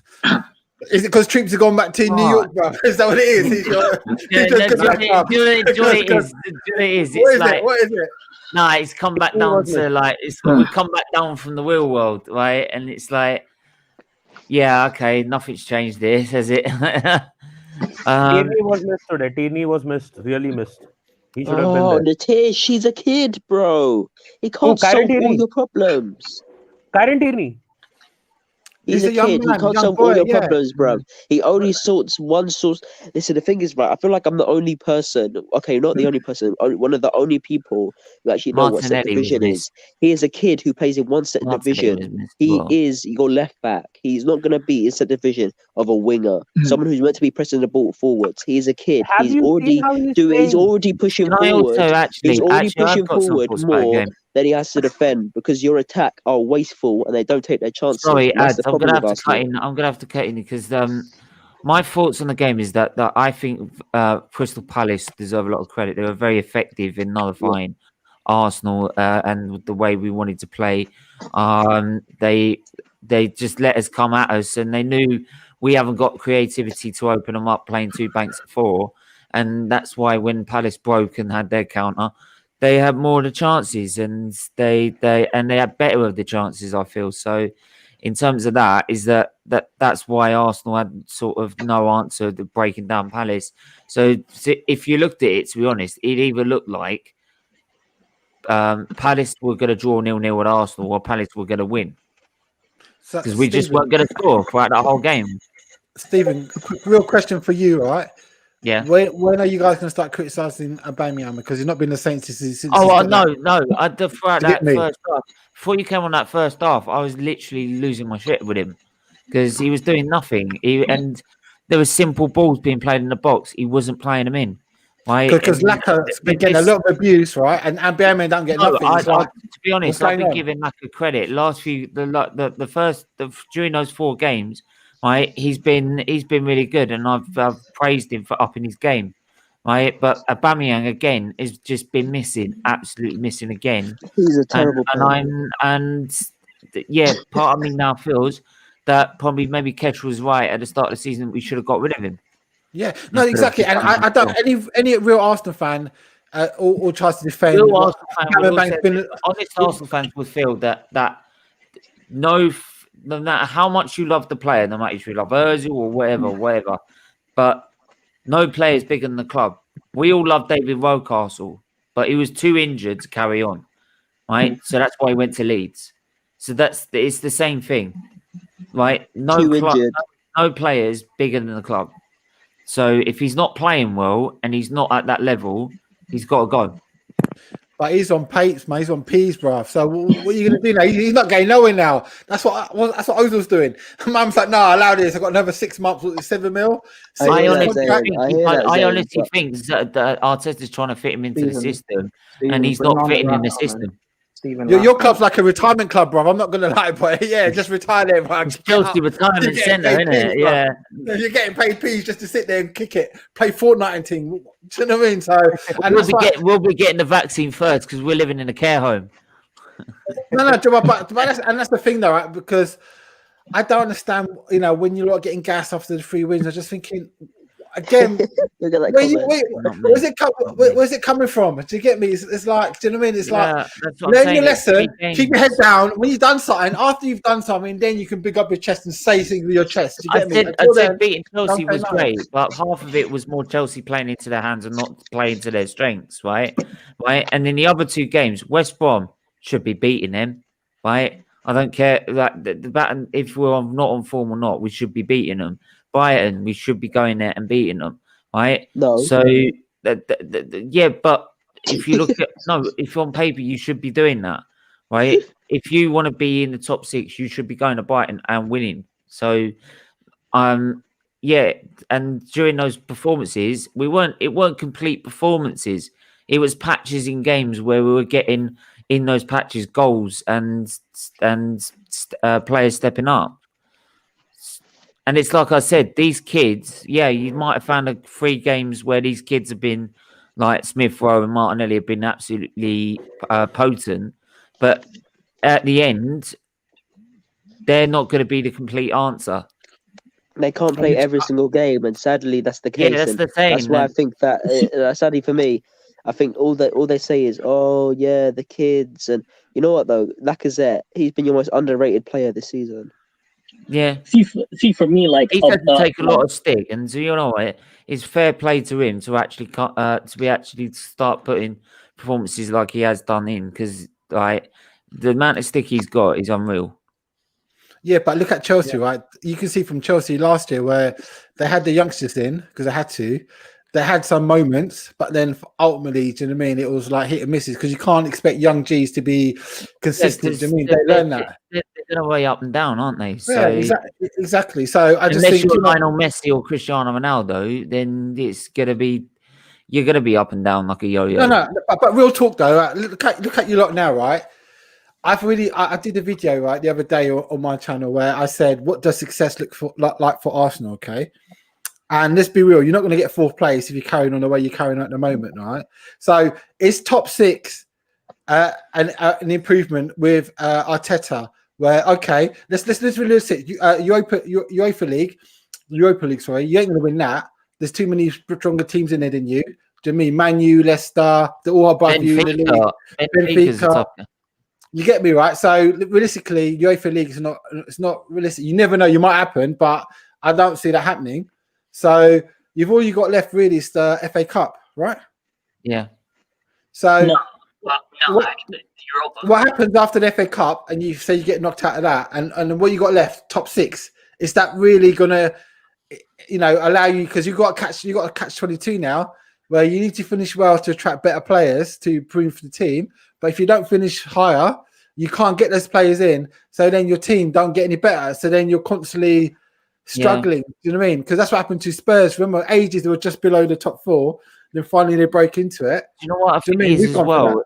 Like people try to compare it to like Klopp when he first came in, but the difference is you had assets like Coutinho, for example, where you could sell them for about 140 mil and make money so you could bring players in, right? And on this self-sufficient model, we can't do that. We've got all our big players that we had, we let them go for free, right? So I'm sorry, we can't go on the same basis of what Liverpool did because we haven't got the players to go and do that. So what do you do is that like we haven't also got we've got a board that's got the experience level that I've got. I've sent my application in, right, and I didn't get a reply because that's the amount of experience level we've got. So it's not that they haven't got experience. They haven't got no, Stephen. This is where Arsenal fans get it wrong. They have experience. They just don't have. 1 second, Nitish. 1 second. I just need to leave. Steven, Nitish. 1 second, bro. Nitish, 1 second. Listen, Stephen. You're all jokes aside now. Let's be serious. I know you want to think that they don't have experience, but they do. They wouldn't get appointed if they didn't. They just don't have the ambition, and neither do the players on the pitch, and that's your problem. And we need to get real now. They do have experience. We can't say they don't just because you're losing. They have experience. They just don't have the ambition, and we've seen it time and time again. They don't, Steve. I have to be honest. They do. They have experience. They have both. They don't. No, I disagree. Steve, I need to go. I will catch you. They haven't got they haven't got it in the transfer market like Liverpool had to go like players like look at players like Mane and that and be able to bring them into a system, put them with a manager like Klopp, for example, right, and then expect them to play. I mean, you really think you're going to pick players like Mane when he was at the level at Southampton, put them with Arteta, and all of a sudden they're going to be a brilliant side? This is the problem with Arsenal fans. You just make up theories. Like you're saying, oh yeah, they're not experienced, but you don't know that. For all we know, they've been appointed because they're experienced and they don't have the ambition, and that's a fact. and we know that because why would they be appointed if they didn't have any knowledge at all? You have to be real now. I'm sick of Arsenal fans saying they don't have it. They might have experience, but they don't have football one. They don't have ambition. I'm sick. I don't know why I'm arguing. Like, it's just pointless. It's just factual. They have experience. We beat every top 6 side since Arteta showed up, so we have experience. He's right. You have experience, Steve. Consistency we don't have, though. That's the problem. Yeah, that's my problem. And you don't have ambition, mate. That's your problem. And same with the players, my friend. Same with the players. They don't have ambition. That's why you don't need to open up shop and start buying. Put the money down. A player that you lot should have gone in for is Jack Grealish. Put the money down. You should have gone in for him. You didn't. Yeah, but we don't. What? When are you ever going to expect Arsenal to do that? Yeah, but it goes back to what I said about you accepting mediocrity. You're happy getting 8th and the FA Cup. That's good for you guys. I'm sorry, I'm happy with that, bro. I know, but the board are happy to accept that. I'm not going to sit there and accept it. But what can I do as a fan? I can't do any more that I'm doing. Right? Stop buying all the kit, bro. Do you know what I mean? Yeah. The other part is we don't have a consistent system. I mean, Liverpool. Look at Liverpool. You know what they're going to do? They alternate every once in a while, but like. For us, we change it up from 4-2-3-1. You play 4-3-3 sometimes, 3-4-2-1. I mean, you know what I said? You know what I said about that, though, mate? You know what I said about that? Sorry, I don't know your name. What's your name? Bargav. Bargav, listen, I said that as well. I said, for me, when Arteta first came into the job and he was changing everything up, what I said is, instead of him learning on the job, what he was trying to do is he was trying to feel out every single possible way and solution he could use in the future to determine which one was the best. That's what I think he was trying to do. And now he's picked up a certain point where he's kind of like, oh shit, yo, these kind of worked better than the others did. So I'm going to work around these and try to see what they can do, but mix around the players at the same time. And for me, that is good of him to do, but with the low quality, is it good to do that? No, and that just proves that because if you, for example, you lot had high quality, I don't think he'd be doing that. I think he'd stick to a certain route and a certain team and certain formation with a certain same amount of players as well, and he'd be saying, "Yo, you play in that position. You don't play well, you get set. You get put on the bench, and that's how it should be." But he's not going to do that because the best players you have are crap. Sadly, they are, and the substitutions are better than them, or roughly on the same level. And Bargav, I don't know if you've I have seen you before. I don't know what channel I've seen you on, but I remember having this conversation with you a few months back, and I said that Arteta can find a way out of this, but what he's going to need to do is he's going to need to open up shop, buy people, but before that he's going to need to sell all the crap in your team, and it's going to take a lot of struggle and hard work, and that's going to prove to me whether or not he's capable of being a good manager or not, because I know he's a good coach. But coach is different to manager. Yeah, well, I mean, I think the problem for us also is our creativity. I think he's trying to copycat like Pep, and which kind of, for me, it's kind of it's an iffy one because we do have the parts. We don't have the Kevin De Bruyne, so we do have that missing. And then, but we also need multiple sources of creativity in that sense, like our fullbacks, Tierney. If Tierney and Bellerin are going forward, I mean, it leaves so much gap, and we don't have Fernandinho. I guess now we have Partey, but that's a really good like stopgap. But pretty much with 4-3-3, like, and then the other problem is we have Alba, and he's not a winger. He's because he doesn't have any skill moves. He doesn't do skill moves like Zaha, so he doesn't fit that like left winger role. So that's going to be a big problem going forward. So that's another issue that I do see going forward. You know, I think what the problem is with Auburn now is the fact that teams have worked out they don't play a high line. Right? They don't have to worry about him because there's no space for him to run. He's this player that if you let him run onto you, right, he will beat you in terms of pace and gotta go, lads. Right? Take care. Yeah. Thank you. Thanks for coming on as well, man. I'll catch you later, man. Good to see you today, Steve, and I'll follow you, mate, and we'll catch up again. Yeah. By the way, let us know whenever time you're free, and we'll get in another show definitely. All right, cool. Peace, brothers. Thanks, mate. But yeah, it's like I said with Oba, is if you play a high line, right, that's music to his ears. Right, so he run onto the ball. You see it right against Newcastle. That shot that he had that was saved in the first half, right? David Luiz over the top, Aubameyang straight onto that. Yeah. Look at the 2 goals in the FA Cup final. Same thing. Same thing. So if teams now have worked out, well, for Arsenal, they play David Luiz and Aubameyang, or one of the 2. If we don't play a high line, we don't have to worry about him. Yeah. Right? Because he'll do fuck all. I mean, he's better for Tottenham, honestly. Like he would fit in more at Tottenham. That's the thing. Like people, that's why I'd actually think Kane and Aubameyang would work well. Exactly. Because it'd be like Kane and Son. Because like Son, what did Son do? He was doing exactly the same what Aubameyang was doing last season, running on and playing on one-on-one. I wonder sometimes, like if we played Pepe on the left, even like with his skill moves, he would do something. Yeah, but also Pepe is one as well. He runs onto the ball. He doesn't take the ball and then go forward. Yeah.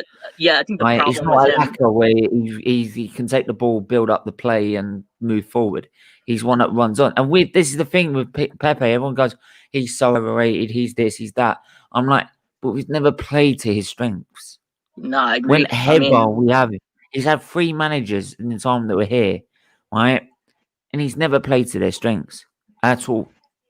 I mean, the other problem is,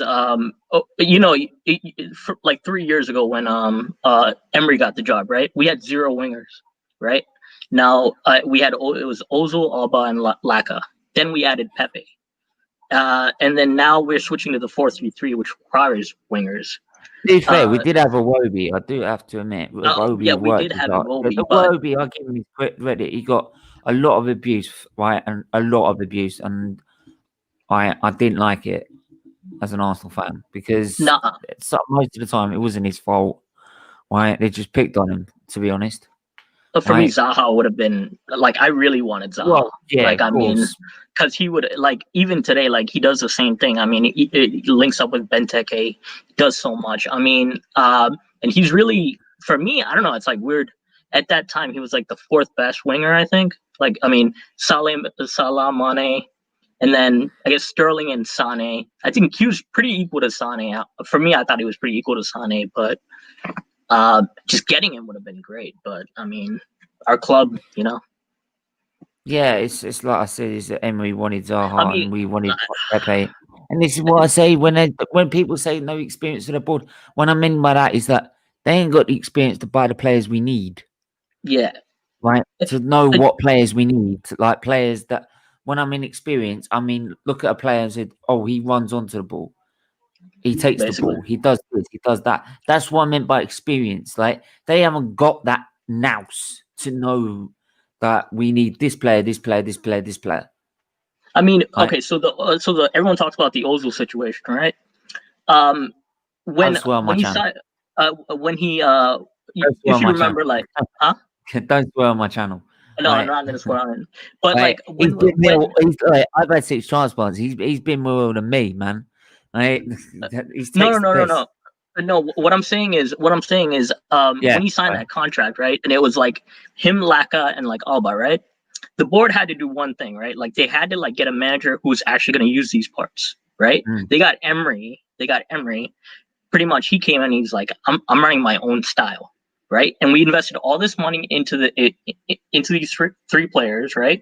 We got a coach that's going to come in and just play completely different.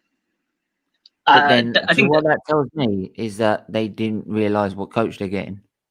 That's what I'm saying. So they were inexperienced to begin with. So they bought this guy in because they wanted to control. They wanted a good puppet, and then basically he comes in, right? I mean, if you remember the first 6 months, he leaves Ozil out after like 2 months in, creates the whole toxic environment again. And then the second half, look, if he fit in, he honestly, what they should have done is like, they should have gone to Ozil and been like, what system do you actually thrive in? Because then it would have been on him, right? If he doesn't do well. And I don't think we've ever gotten an answer about that. Like, what system is he actually good in?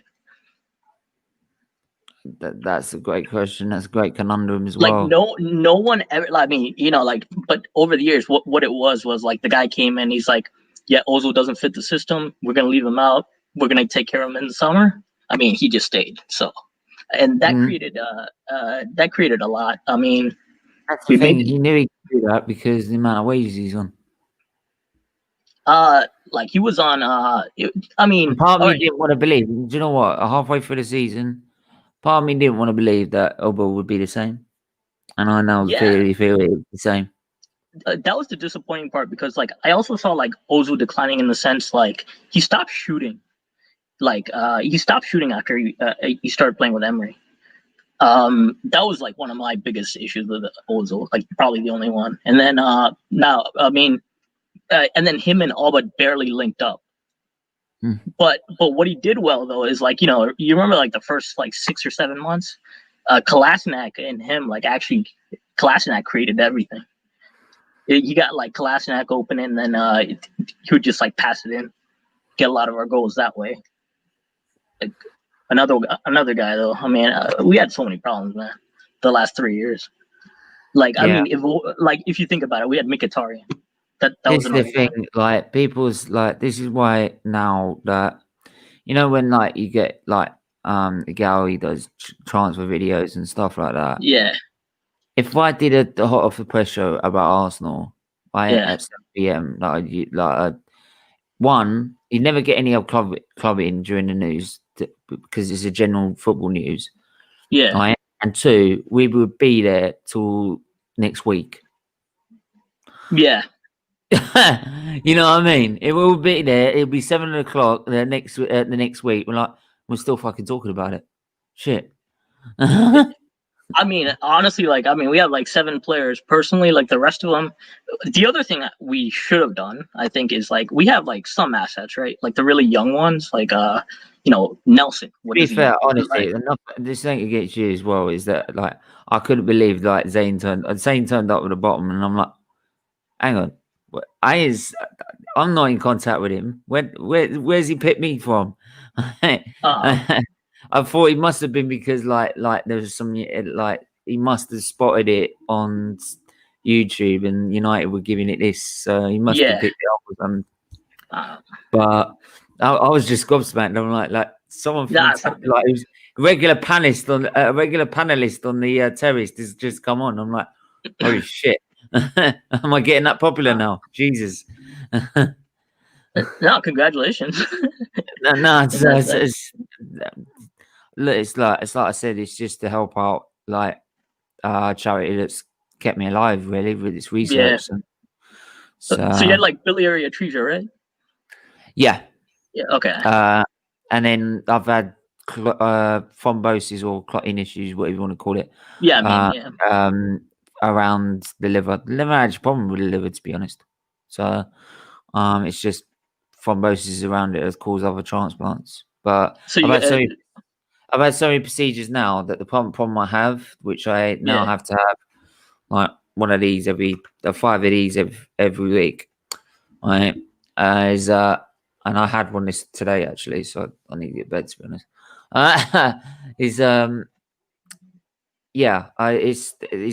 They can't do anything to fix it because they've got no access. There's no central access to do surgery. There's some small access in the groin, but that is like literally the last resort. Right? That is not to be used if at all possible. So in terms of surgery, they can't do any intervention to sort of fix it. So, and the longer it carries on, the more or less chance it's not going to fix itself. So it's a pain in the ass. It's pretty much with your liver and like your gallbladder. No, just the liver. Oh, just the liver. Okay. Is that kind of so? You have like a lot of like episodes of like vomiting and stuff, like nausea and stuff like that. No, not really. No. To be honest, if I, because I've got a small stomach. Yeah. Right? If I like eat too much, then I can have to throw something back up. But no, I don't. Yeah. I have any problems. I don't have any problems in terms of that. Right? Yeah. Like I said, the liver functions are great. Right? Perfectly normal. It's just that as normal as yours. It's just the albumin level there drops every week because the pressure that the thrombosis causes the albumin to leak through the gut. So pain in the ass. Yeah, I mean, I guess one of the things is like, does it ever get frustrating? Prime is correct, and it is Arsenal that are causing it. What the problems with the yeah. Yeah. That's another one. I mean, I don't know. Like, when was your first Arsenal season? My first Arsenal season, geez, well, not counting the shirts I was got when I was even born, right? I would say about 4 or 5, so about 98, 99. Wow, 98. Okay. No, I've never actually. I started like post 2006. I just grew up, and my family was Arsenal, so like, so it was just like yeah. So I was Arsenal. So I mean, I started 2006. I live in the U.S., so like we follow. We have like the American football and basketball. It's soccer. Soccer, yeah. I mean, I still say it's. I mean, you know, like it's like force of habit now. So you just say soccer. You get like. We created it. It's football, right? based on who you talk to, they'll give you shit for it. But no, like I went to like I played FIFA, picked up a lot of that stuff. Do you mind me asking you about the situation in America in a minute? With COVID? Nah, not just COVID. Is like the old capital and the president thing. Yeah. I mean, honestly, that happened even like under, like you see a lot of these like riots that happen, right? So what ends up happening is like they'll plan like rallies, basically. It's kind of like they do it to instigate stuff, and everyone knows it. You know what, actually, what I'll do is, guys. Anyway, thanks for everyone that's come on. Thanks to everyone in the chat. Like, subscribe, share this video because we could be on here for ages. Yeah. So, yeah, like I said, like, subscribe, put that notification button if to know when I'm live, and leave a like. And yeah, we'll be back tomorrow with my match reaction. Hopefully a bit more recovered from you today. So take care, guys.